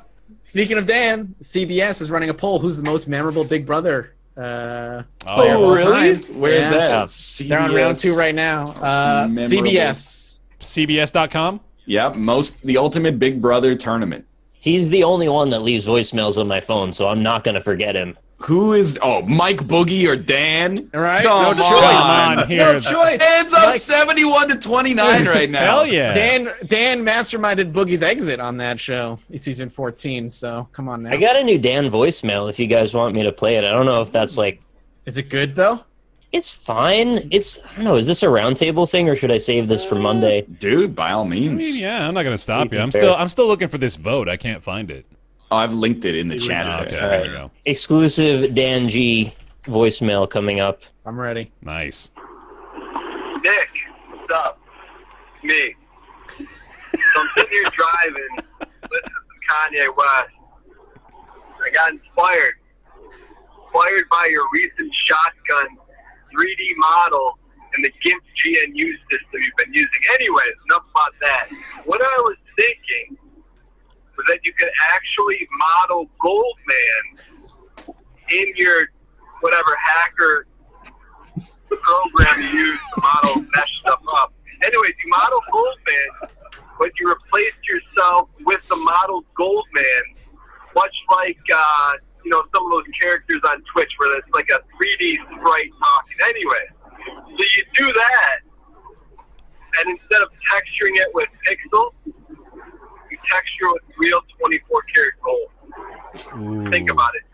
Ooh. Did you hear the Instead of- sound he made at the end when he left? He just hangs up. He went... Instead of texturing it with pixels, you texture it with real 24-karat gold. So a puppet was a dude. 'Cause And that would it's be an awesome. animated sprite that somehow is me. So you model it, then you 3D print it. Yes. Yeah. Coated in 24 gold. karat gold. Coated Get a in marionette Animate it, thing and going then on. print it again, but Yeah. animated. Think about it. Yeah.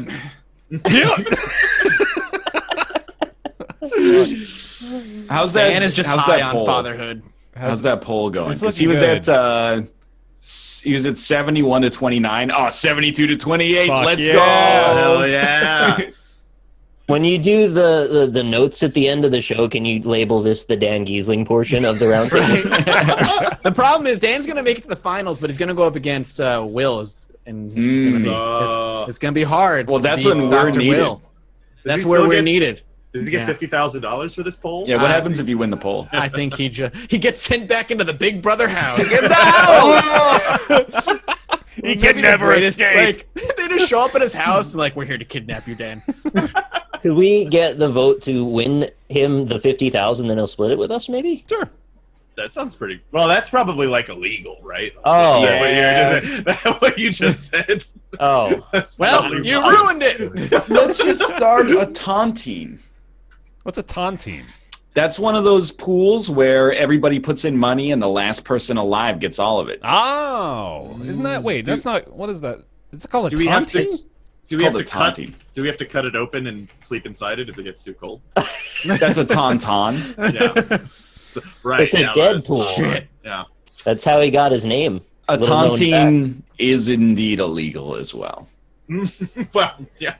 Considering you said last one alive, I would assume that it encourages and incentivizes the people to kill each other. I think that's part of it. I found a Washington Post article about Tauntines. It's sleazy, it's totally illegal, and yet it could become the future of retirement.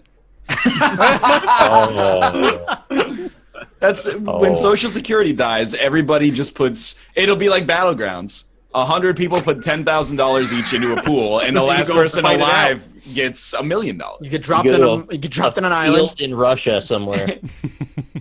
It doesn't. You don't have to actually kill everybody. I'm just saying, if you're the last person alive out of your 100-person pool, you get $1 million. You can disable them. And you don't know who the other pool is. One day you just get a letter. It's like, here's $1 million. Good job outlasting those other fools. Cool. All right. We got one more game on the docket here, and that's Star Trek Bridge Crew. Get back into the VR space, boys. We're going in. Star Trek. We're going to do Dead Cells too. No, we did Dead Cells like 2 weeks ago. I don't know. I was just asking. I thought this was part of our Game of the Month conversation round. That's what you're thinking of. Potentially. Yeah. Star Trek Bridge Crew was just released a couple days ago. It is...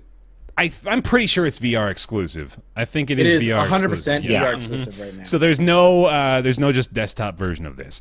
But with that being said, suck as a desktop game. It definitely would. Yeah, it would be no fun at all. But as a VR game, it's pretty fucking cool. So I went ahead and went through the single player experience, quite a bit of it. I played the tutorial, and then I played a few of the single player missions. And just going through the tutorial, it became clear to me, the one concern I had right out of the gate was, can they make it fun for every member of the crew? And I think the answer to that, for now, for me, is yes, because they did two things. They made each role important. They gave each role very specific tasks that they need to do in order to succeed, and they also made the roles interdependent upon one another to certain lengths. So, for example...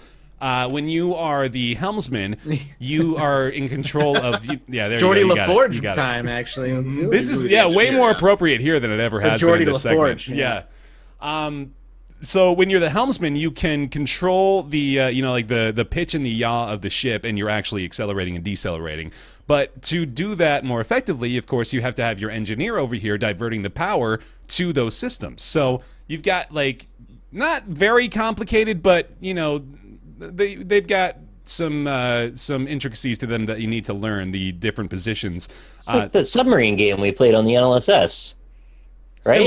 Similar. Yeah, I think like I'll load the missiles over and over again, and you guys do everything else. The thing with this though is like it's like I mentioned, like they have to make the roles not just you're sitting there waiting for something to do, and that like a good part of it is just you're sitting around because you're out floating around in space and it's Star Trek and there's not always a ship attacking you at every given moment, but it feels engaging, which I think is the most important part of this. It feels. I actually think the weakest link in the game when it comes to multiplayer is the captain.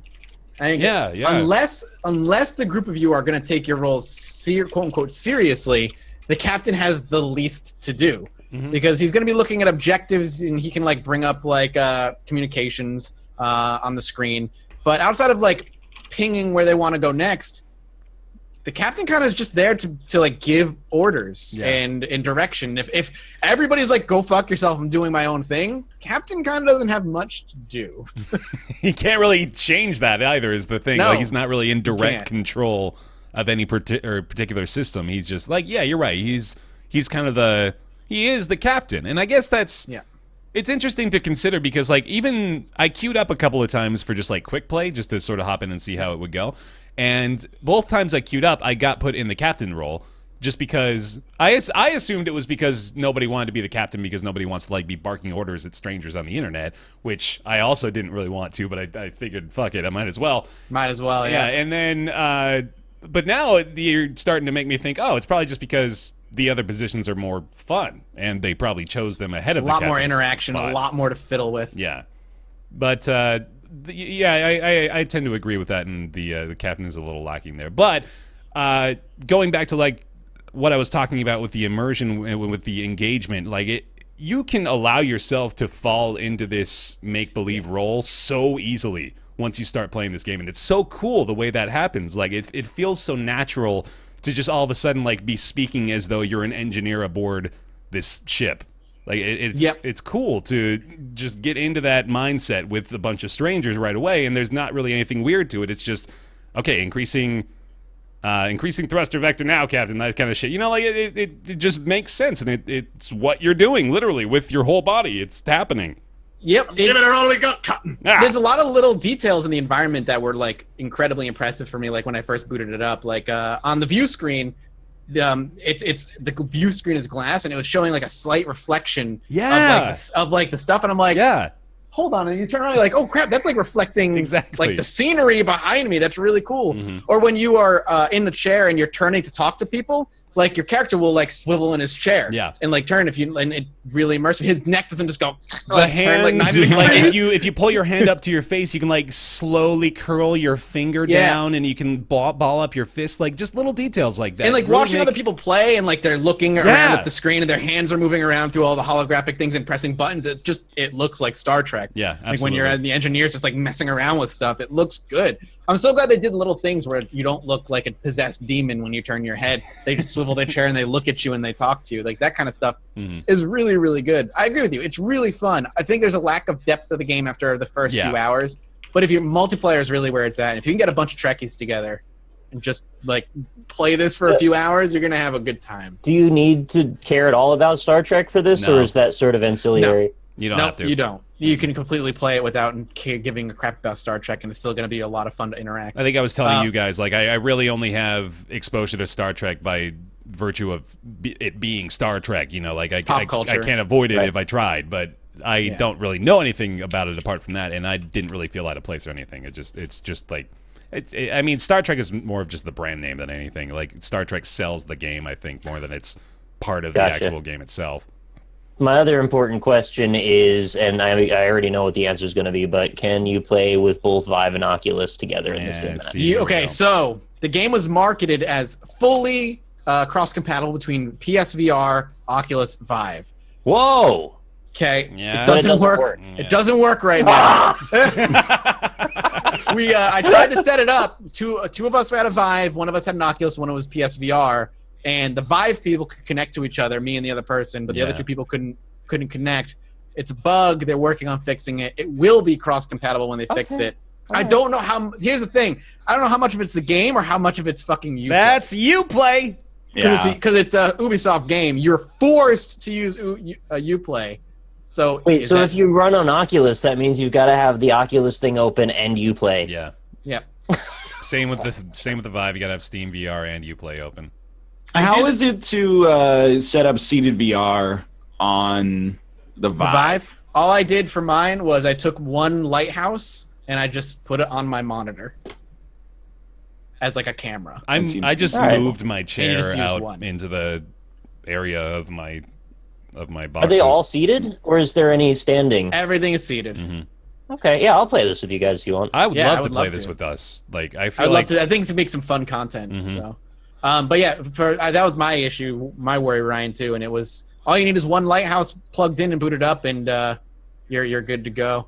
If you have it in a situation where you have it already, like you could put it into two corners, you can just sit where you are as long as it can see you. You're good. Will they let you set up seated VR in something below the minimum space for room scale? Yeah, I think they do. Yeah. Yeah. All I did was I didn't even have to redo it. I just turned on one. And as long as it can see you, it's like, you may want to switch it to mode A since you're only using one. And I was like, okay. And then it was perfectly fine. I'm moving it from a room where it's set up for room scale to the office, which is not large enough. So. Mine was set up for room scale, too. I didn't have to redo anything. So it's good. It's fun. I agree. It's very immersive. I do think it's a little pricey at $50. Yeah. But if you're looking for like a VR game... Like, this is the first, like, game. It's not the first. It's not the first. What does that mean? Like, is there enough content to justify the 50, or are you just saying it's just popular? I feel like with everything on VR right now, you just pay a premium because the install base is so low. You're going to get a good 5 hours out of it, and then there's, like, infinite missions where you can just replay, like... Oh, so there is actually a campaign. It's not like each mission... Yes, there is a single-player campaign. Correct. Okay. Correct. There is a campaign. One of the cool things, I don't know if you checked it out, Bear, but you can only do it in multiplayer, I think. Maybe you can do it in a single player, is play like hard mode, where you're flying on the original Enterprise from the oh, really?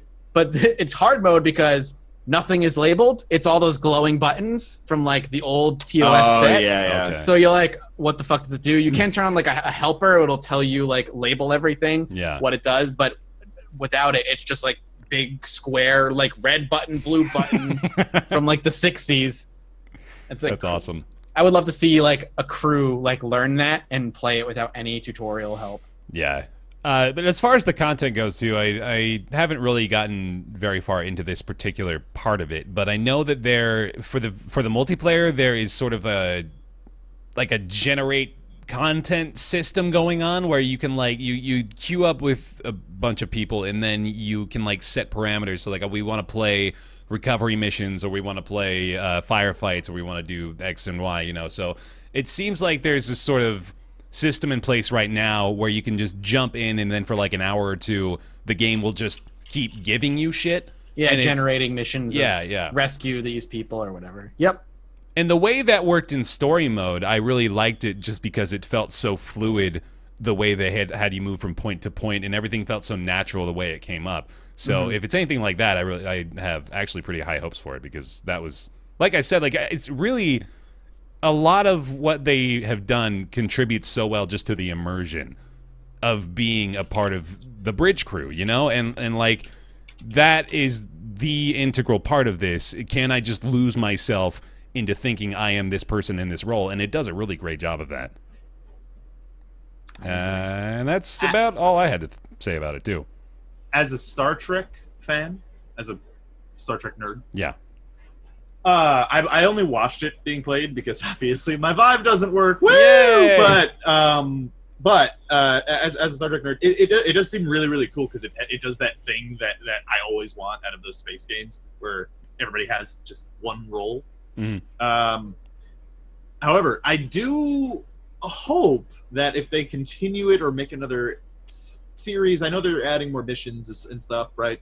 But if they continue it, I would like to see some like a little bit more Star Trek-y missions to it, because like right now it's sort of, you know, similar to my gripes with what the trailer for the new Star Trek show, which is like looks like an action show. That's not Star Trek. But isn't part of the point that they have the biggest possible pool of users to gain? Absolutely. So they don't want to alienate anybody that might not be into Star Trek, so they want to keep it sort of open. And you need to give your tactical officer something to do.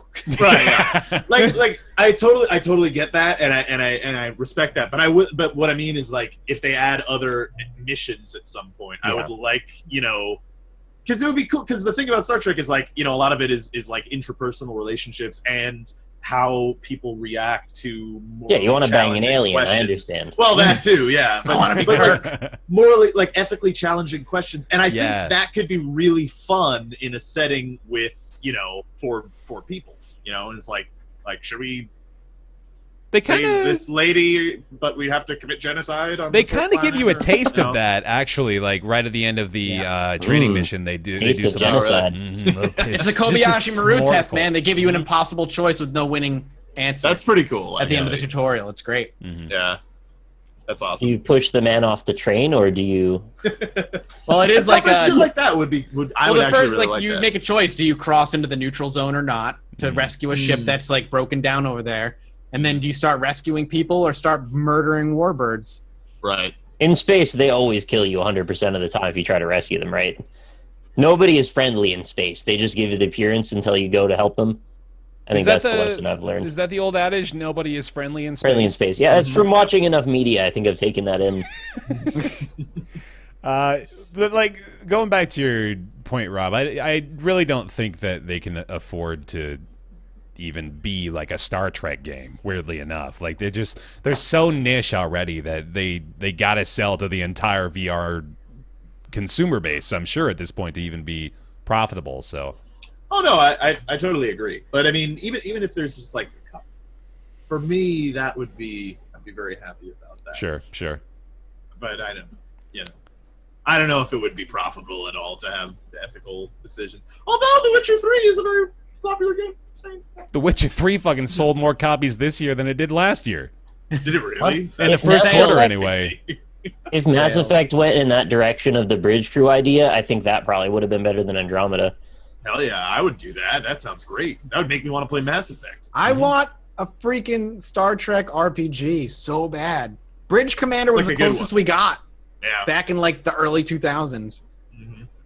Yeah, they have like Star Trek Online, but like then it does the thing where it doesn't give you the bridge. That's what I want. I want the bridge. I want remember when Star Trek to play a different role. Star Trek Online barely started its development before it was picked up by any developer, and their plan initially, and I remember following it closely, was that it was going to be a ship had to be manned by players, and each role had a bunch of things they do with mini games and stuff, and then it got picked up, and then we're going to try and turn it into like a WoW-ish game. Yeah. No. Yeah. It'll be the WoW killer of 2017. Yep, there it is. Yeah. Finally. Right after Conan Exiles. And the relaunch of Perfect or Unknown Worlds or Perfect World. What is it called? Perfect Secret Dark? World. The Secret World of Alex Mack, yeah. The Secret World of Alex Mack. Legends Perfected. MMO. All right, Star Trek Bridge Crew. It's $50. Available right now. It's on every single VR platform, PSVR, Oculus, and the Vive. And that's going to take us into the May Game of the Month. Game of the Month, new segment we're doing here on the show. We decide what our Game of the Month was. Doesn't really require any explanation beyond that. I'm going to go ahead and toss it over to Rob to start off with, because you're our special guest here. Rob, what was your favorite game in the month of May that you played? Well, I will say there's a caveat. Yeah. Is that caveat this particular game came out in early access this month? Yes. Yes. Yeah. No, that's the thing. That's a is that, caveat like, we're going to become very familiar with in the next 10 to 15 minutes here. Because the thing is, I really like Dead Cells. I think it's really great. But there are some not even just that it's not a released game, but like there are some aspects of it that are like this is early access. Like for instance, one of the things that I actually haven't played it in a couple of days, and one of the reasons is because I got to the second boss and I just don't think he's designed that well. He's got like just way too much. It feels like encountering a Hush in Isaac. You know, it's just like like a crazy amount of health, and it's like a 20-minute long fight when the rest of the game is like really quick. Yeah. You know, and that I didn't like very much. But again, it's early access, so it's going to keep getting developed. So I would say Dead Cells. Dead Cells. I'm not a huge. Surprisingly, I'm not a crazy huge roguelike fan, even though, I made like 300 episodes of Isaac back in the day. But there's not a lot that catch my attention, but Dead Cells did. Mm-hmm. And if I can't have an early access game, then Friday the 13th. I actually really like that game. I'm having a lot of fun with it. Fair enough. All right. Anybody else feel like taking it here? I'll deviate from what I feel is going to be the norm. All right, I'm going to say Prey was my game of May. Yeah. I really love that game, and I'm not done with it yet. I'm almost done. I think I'm halfway. I heard the ending was awful, or like the last act. I hear there's multiple endings, but I'm not sure. I meant the last act, not the ending. Okay, it might be garbage, but really like it a lot. It was what I was hoping BioShock would have been, like the sequel-ish to System Shock. It's more System Shock than BioShock was, and I think that's why I like it a lot. The first 45 minutes to the hour of that game, I still stand by being one of the best openers to games in a very long time. Oh, yeah. I agree with that. It is an awesome opener, and the game holds up really well. So, it's good. Good shit. Nick? Have we ever established whether the game had to have come out in the month that you played it, or does it matter? I think it has to have come out in May. I think it does. Otherwise, PUBG all the time for Ryan. Wait, but you can only pick one once. Correct. Correct. And I think you threw that one in last month or the month before. Anyway, I was probably gonna have it be Rhyme, because I have a feeling that that's gonna be fantastic. I just was waiting for a performance patch, so I haven't played it yet. So I guess that's gonna be June's one then, most likely. So I guess I have to go with Dead Cells or GoldenEye Source. But GoldenEye Source never came out. Right. So Dead Cells by default there. So probably Dead Cells by default there. I agree that the game still needs some work. It's definitely not finished yet, but it's very high potential. It's definitely perfect in terms of its idea towards its execution. It just needs more time. Ryan? It's Dead Cells. It's extremely likable and one of the few roguelites that's mechanically fun beyond the slot machine pull of just seeing what's in the item room. And it needs more content, I suppose, is the obvious thing to say, but it's very, very good. Have any of you guys checked out the Elemental update for it yet? No, probably later tonight. Mm-hmm. I played it today. Does that just introduce like elemental weapons? And you have to be on the experimental branch or the beta branch of the Steam build. Okay. What do they add? Like it adds pretty much what you'd expect. There's a few new enemies that I've seen. There's quite a few new weapons. There's some small quality of life changes, like they made going down ropes and ladders a lot faster and just more intuitive. Oh, thank God. Well, that's good. Yeah, and then they made shields a lot better too. They actually changed all God. shields so that they all have this passive bonus that adds a small force field every time you get hit if you have one equipped. So yeah, because shields are pointless. Yeah, shields otherwise. were garbage otherwise, so now they're at least sort of usable.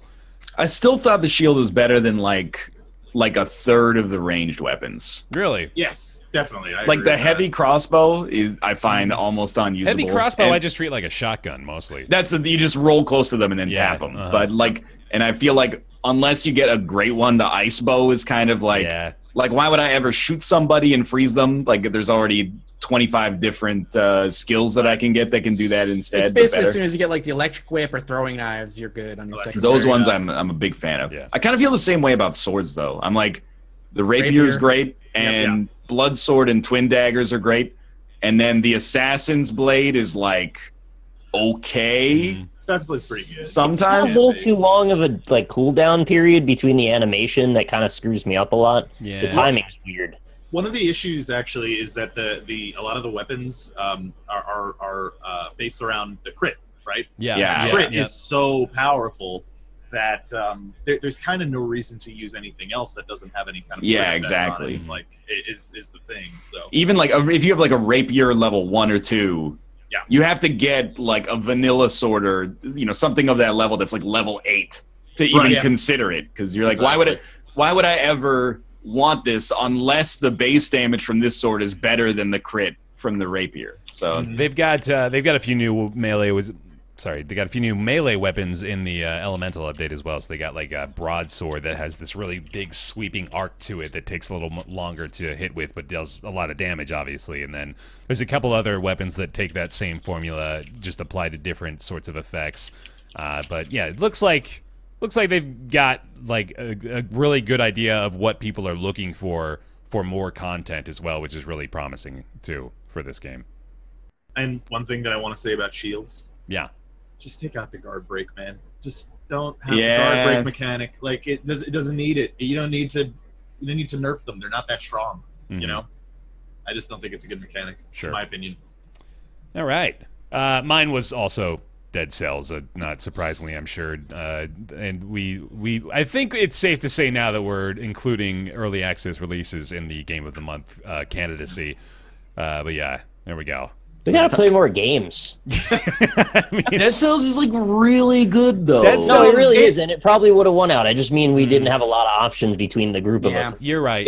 It came out of nowhere too. Is the other thing for me at least. I don't know. I didn't know that it was. I knew about Flint Hook coming out. I knew about Don't talk about Flint Hook. No, we don't talk about. I mean, like officially, there's a couple of games I think come close. And to be honest with you, Oxygen Not Included, I might like as much or more than Dead Cells. The difference right now is I'm like playing Dead Cells and not playing Oxygen Not Included. But then when do you count Oxygen Not Included? Like it came out in early access this month, but it's been in like stealth early access for 4 or 5 months or something like that. So who knows? And then the other one is Oxygen Not Included. I think is like fantastic. But the other one is just my pet case, which is Tumbleseed, I mean, we don't need to talk about that again. I think Dead Cells is probably better than Tumbleseed, but Tumbleseed did not get the credit that I think it should get, but that doesn't mean that it should be. It's like a political choice for Game of the Month, basically. I think Dead Cells is a better game, but Tumbleseed is like the most slept on. Word. Okay. So, like, we should just make the rule then it doesn't matter when the game came out because we never know when games come out anymore, just you can only pick it once. How about that? But then, like, why not just say Super Metroid for June? Because I wouldn't do that. We're talking about relatively current stuff. Rules. I can self-police. Constraints give meaning to the segment. I don't know what the relevance of it is in the first place. Give recognition. Look, it's so that by the end of the year we can go back and be like, these are the games of the month that we had over the year. So it makes the recap at the end. How do you feel about this now versus like 9 months ago, et cetera, et cetera. So yeah, Super Metroid, Game of the Month. There we go. There we go. Game of the Month from May. And that's going to take us into everybody's favorite segment. It's Ask Roundtable time. Rob, that's where you go, woo! Woo! Ask Roundtable. You matched the pitch really well. He did. Ask Roundtable is the weekly segment where you send your questions into roundtableyt@gmail.com and we answer them. This question comes from Josh. Hi, Josh. Says, you guys are the bomb. Thanks. Thanks. Since the Witcher Netflix series was met with so much pessimism by a certain member of the podcast, I'm curious. Was that me or was that? Oh, that was. I actually don't remember. Was it? No, me? I think it was Ryan. I think it was me. Yeah, Ryan. I was excited for it until Ryan shat on my dreams. I'm curious what franchise from any form of media you all think would translate well into a new video game series. Obviously one that hasn't been made already, but books, movies, shows, manga, anything is fair game, as long as it doesn't already involve a controller. Let me know what you guys think. He also requests a Nick's Weird Game theme song to the tune of the Pokemon theme. He says, you got to back me up on this one, Bear. It'll be amazing. And I think he's right. So I've given you the task there, buddy. Now, which franchise do you guys think would translate well into a new video game series? Let's go for ones that haven't been made yet, ideally. I've got one that I've been pondering on for a little while here. Let me interrupt you. Sure. Nightmare mode, you can't say Telltale-style adventure game. Fuck. Give me a few. Nightmare mode. Hold on, I got one. Transition in. I got a real one here. I want to see something in the One Punch Man universe, but not a fighting game, because all that would be is you get up to One Punch Man at the end and he just beats you with one punch, and then that's the joke, and you don't get it. But we can't do that. We got to do something like, I actually really like the idea of playing some sort of maybe like RPG / fighting game where you enter as just like some wash-up nobody trying to raise through the ranks of the Hero Academy in that universe, which I think is really interesting. DBZ Xenoverse style, basically. Exactly, yeah, something like that. But in that One Punch Man, the realm where they don't really take it as seriously, it's kind of like tongue-in-cheek, and they're self-aware to a certain extent, which I really enjoy about that whole universe anyway. But I think that could be pretty fun. Something like that. Any other ideas? Any other thoughts? Any other franchises from any form of media that you think would all the ones I can think of have already had bad games made out of it. That's what I keep going to too. I'm like, no, that has a game. It's just bad. Yeah. Throw out a few of those for us to consider too. My obvious choice then would be Gantz, because it's structured basically like a video game would be anyway. The premise is all these people, through reality in certain situations, die for various reasons, and they get brought to this room where there's an orb filled with weapons, and they're told you have to hunt aliens now. And then they're sent off on a mission where many of them actually die in this mission, and then they don't exist anymore in real life. But if they survive, eventually they can accrue enough points to come back to their actual life. So that's like basically a video game premise, and there have been video games of it. Just to my knowledge, they've all been kind of bad. Mm-hmm. So a proper version of that would be lovely, because it seems like it shouldn't be that hard to do. But I don't make video games, so I shouldn't say that. I've got one. Okay. There's a game coming out for it, but it's not out yet, so it doesn't count. And it's also going to be a mobile game, so it's also not going to count ×2. I'd love to see. I'd love to see like maybe like an open world RPG style game based in the Firefly universe. I would love not playing as the Firefly crew. I don't want to play as them. They have their story; it's told already. I want to play as my own character with my own crew in that world. That would be. I think that'd be really cool and a lot of fun. And there is a Firefly online game, quote unquote, coming to mobile, and it looks fucking awful. But I'd like to see a real AAA RPG in that world. Sure, yeah. Rob, I know you've got one. Well, okay, so I have probably 2 See, or Doctor 3. Who Telltale game. Okay, so here's the thing. Yeah, There's already a Doctor Who. You want to watch my head explode live on the show? If we ignore Nightmare Mode, Should make a Steven Universe Telltale game. No. Steven Universe is already I really think that it is a match made in heaven. I don't know why there hasn't been even talks about a Doctor Who Telltale game. Because there's already a Doctor Who point and click out there that came out a few years ago and it was trash. Well, yeah, but that's not made by Telltale. It doesn't matter. It breaks the rules. It was so bad it shouldn't count. Yeah, like there's you got Telltale Doctor Who would just makes sense. Like that's just what the show's about. Play out like every fucking Telltale game in existence. Telltale, Telltale. But Telltale. The other thing that I would say is another obvious one, which would be like a proper Game of Thrones game, but like one that would not be necessarily like, oh, we're playing Skyrim, but it's in Westeros. Like it would be like, you know, with more of sort of like the CK2 Game of Thrones mod, you know, but not necessarily that, but with those kind of ideas where you have the intrigue and you have the backstabbing and the plots and shit like that. Like that seems fun to me in an RPG style scenario. Civ, a Game of Thrones Civ game. I wouldn't be against it. That's not a bad idea.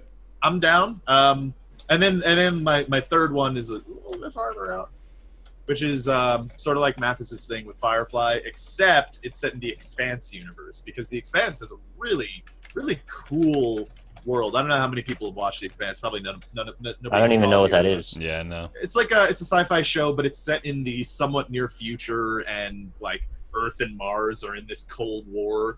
Is it British or something? No, actually, it's American. Yeah, I've never heard of it. It's on Sci-Fi, so that's probably why. It's pretty new too. But it's it's way above the quality of a typical sci-fi show. But it's got a really interesting universe in that, like, you know, there are 3 factions that are kind of at odds with one another. Like they're the poor people that live in the asteroid belt mining, and then Mars and Earth, and some cool stuff. I don't know. I think it would be a cool RPG. It's a really good show, by the way. I would highly recommend it. One of the stars of that show, she's got an awesome name. Shorei Agdashlu. That is a pretty. I thought you were going to say she's got an awesome ass. I'm sure she does. Yeah. Actually, it's a Canadian show. The more you know. Wow. Okay, they just send a push notification to your phone. The newsletter. What about a Black Mirror video game? What would that be? If you do it Telltale style, then you could probably get away with it. Not a Telltale style, though, like an actual Telltale fucking Black Mirror episode. There's a combo for you. I don't know how you would pull it off, but I feel like it could be incredible. I guess it's the David Cage game that's never been made yet. I'm with Mathas. I get enough depression watching that show. I don't need to play it. Yeah. No, I want it to be so insidious that it haunts your dreams every night. I couldn't finish the show, man. It was too heavy. Yeah, I'm kind of with you. I don't want to go back. Every time I go back, I'm like, surely it won't be as terrible this time. It is. It's a piece of media, though. I get it. It's just not. It's so like.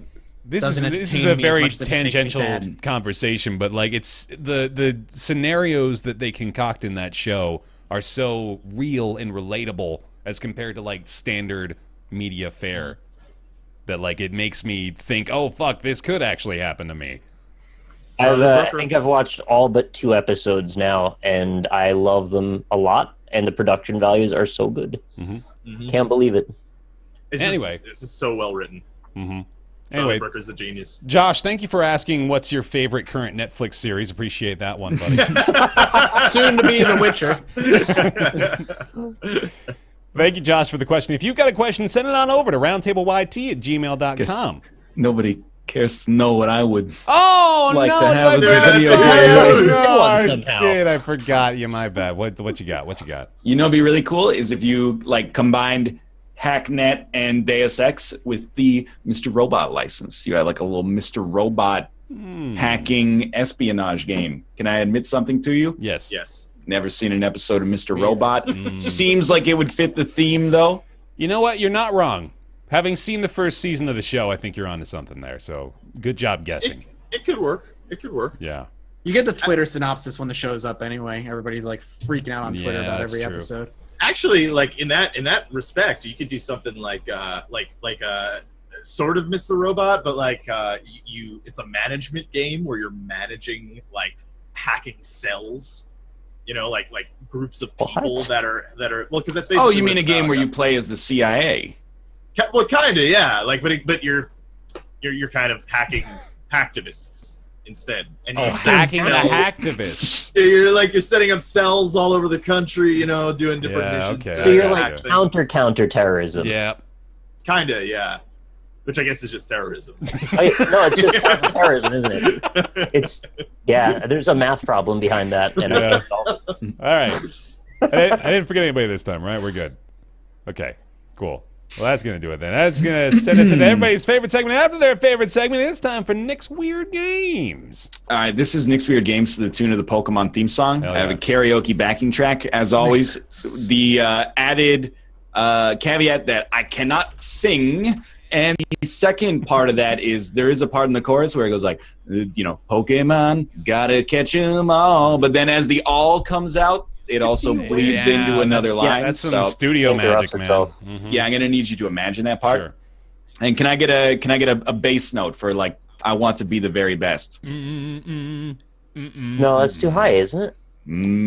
It's I want to be like animals, careless and free. Can we just be a really shitty version of the Warp Zone and do our own acapellas? Something like that, okay. I mean, there's like a backing track on this karaoke track, but it doesn't make it into my brain. Yeah. Okay, so let's give it a sec here. Gotta let it warm up. I want to guess a Nick's Weird Game that no one's ever played. It got a 5 from my GN. It's a mediocre game. Nick will scan across his shelf, searching far and wide. All weird games that did so bad, the studio died. Nick's Weird Games, gotta guess them for PS3. Published by Atari. Nick's Weird Games, like Token, no one's played it till the end. Weird Games, gotta guess them like really, dude. A flight sim for PS2. Sturmovik, yes, IL2. Nick's Weird Games. Gotta guess them all. Gotta guess them all. Nick's Weird Games. Yay! Woo! I applaud the commitment. Have you ever seen, there's like a 2017 version of the guy who sang the song, Sing It Again? Yes. Really? Yes, it is really... It's kind of creepy. Yeah. That voice. Serious. I can't believe that voice comes out of that man. That man? Yeah, all right. Yeah.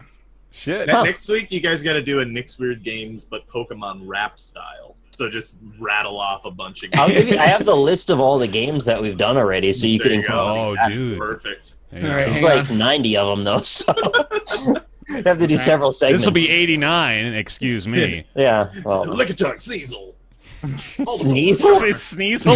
Sneasel. One. Oh, that's the fake one. Yeah. No, it's a real Pokemon. Sneasel is? Yeah. He's right after Lickitung.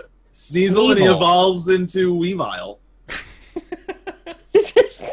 Don't we have a segment that we do Straight here? up. I think we have a segment.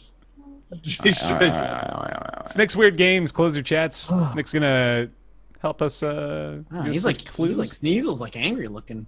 Yeah. Is he? Sneasel? Oh fuck! Now you got me on this kick. Let's Gen see. 2. I should know this. Yeah. He's dark and ice. He's pissed. Yeah. He's got like a little claw hands. I expected him to be like adorable and cuddly. You know, like, I don't like this one. I must have disregarded his name because I didn't like it. Yeah, it looks like a weird Meowth, but like a lizard version of a Meowth. Yeah. That's also a mole. Hold on, Chad. I'll help you out here. Here you go. I thought it was fake. Yeah, there it is. Look at the right, Sneasel with us, All Chad. right, let's do it. Let's do Nick Wheels game. Let's go. Let's go. Let's go. All right. This is probably not going to be super hard, but I'm guessing you've never heard of this game, even though you've heard of the genre or the type of game that it's a series of. So we're talking about a GameCube game today. So that already narrows the field quite greatly. Quite a bit, yeah. Apparently, it also came out on PS2, but I've never seen... Oh, because it was only in Japan, that's why. So we're only talking about the GameCube version. Came out March 2004. It's both single and multiplayer. Okay. Let me stop you right there. Yeah. Billy Hatcher and the Giant Egg. I don't own that, but that's... Is it published by Majesco? No. Wait, yes, actually. Goblin Commander. Yes. No, it's not that. I thought he had it. I didn't even look at the publisher when you'd said it, so that's why I was actually taken aback by you saying it's by funny. Majesco. All right, let's keep But going. yeah, published by Majesco, developed by Hudson Soft. So take a shot right now.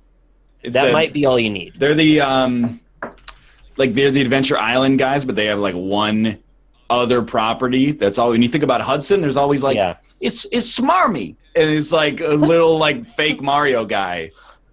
What's that Hudson property? Well, I can't tell you. It's not Bomberman. Maybe it is a kind of Bomberman. Oh, it's Bomberman. It's a Bomberman. It's a Bomberman. Why do you think that? Because the way your Hudson. face contorted. What else we got? Tell us a little bit more. It's a Bomberman. Is it a Bomberman? Is it a Bomberman? It must be a Bomberman. I think it's a Bomberman. All right. Game features a normal mode, a battle mode, a standard battle, a battle 1-2, battle for balloons, and knockout battle, as well as a mansion. Is it a bomber mansion? This is either Bomberman or fucking Mario Party that you're describing. Guys, I'm really desperate for games at this point. And Who said we weren't going to get it? Wait, no, I said you weren't going to get it. I said this was fairly easy. Oh, I misheard. So it's a Bomberman then. It uses cell shading, like the previous games. So it's a Bomberman.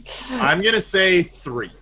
That's one of those Japanese Bomberman games. theme song is called Boku wa Gakapuchi, Yeah, and then it shoots the dragon out of the and bottom. it was replaced with a rock Could instrumental. it perhaps be Bomberman 3? No. 4.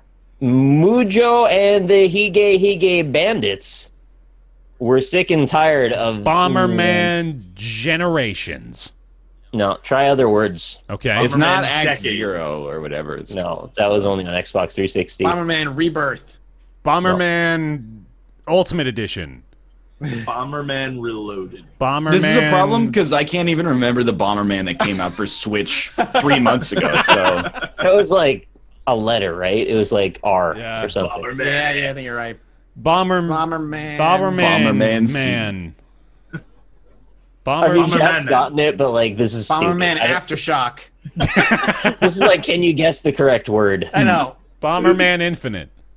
There aren't Bomberman even any Tropical ways Island. that I could give you more hints because you know what series it is. So now it's just, can you guess Bomberman. Give us a hint at the word. the word? High Flying Adventures. Bomberman Planes. Bomberman Balloon. No, Bomberman Air Riders. no. Bomberman. Oh, so nobody's actually played this one, I assume. Then GameCube Bomberman game. Nobody's played it. Well, actually, probably, like, way back in the day. Bombermans of Icarus. Bomberman. Bomberman. Take me by the I don't know what to hand, do lead here. me Should to I just the give you land? guys Yeah, the give point it. and Yeah, see we're what just happens? gonna. Yeah. It's gonna be a bomb time. Bomberman Anybody takes heard me of back. Bomberman Jetters? No. Oh. This Bomberman exists. Jetters. Jetters. Wow. There he is. He's a man. Huh. He's got bombs and jetters. We will not be making any YouTube ad revenue from this video. Uh-oh. For showing it to the camera. Yeah, Nah, man. it's got the word bomber Is in the it. word bomb in the title? The Hige Bandits are going to crash their artificial comet Darkstar into Planet Bomber.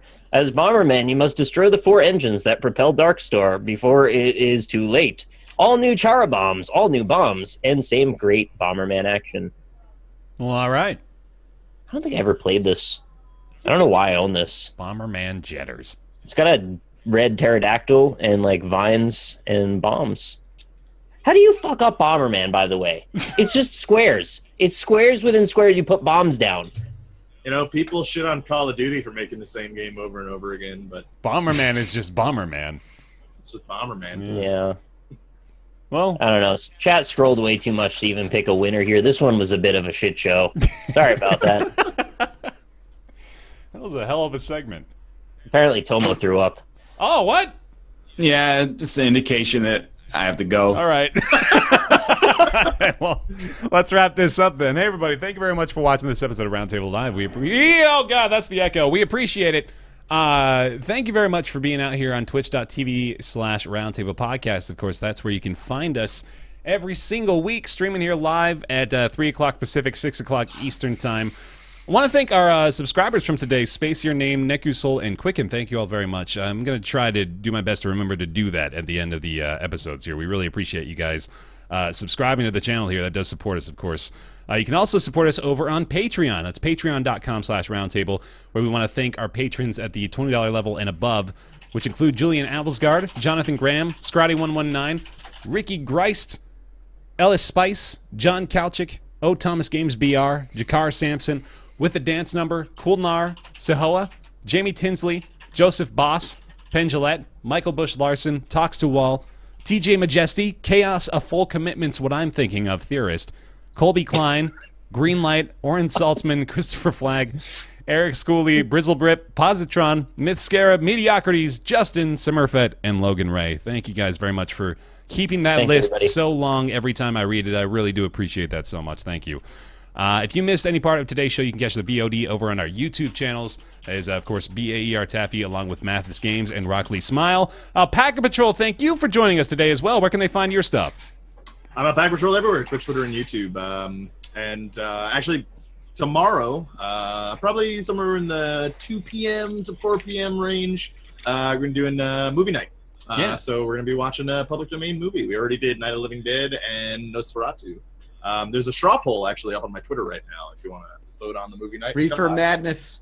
Yeah, actually, Reefer Madness is up there on the list, too. I watched that a couple times. It's pretty wild. It's a good time, yeah. It's short, fun. Too. You could probably watch it, no problem. Mm-hmm. Yeah. I think right now what's winning is Little Shop of Horrors, I'm pretty sure. But, nice.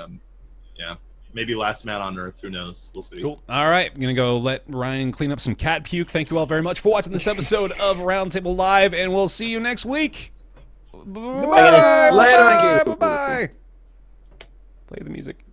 Play the music. There it is. Dude, weed. All right. There it is. Bye. Yeah. Weed.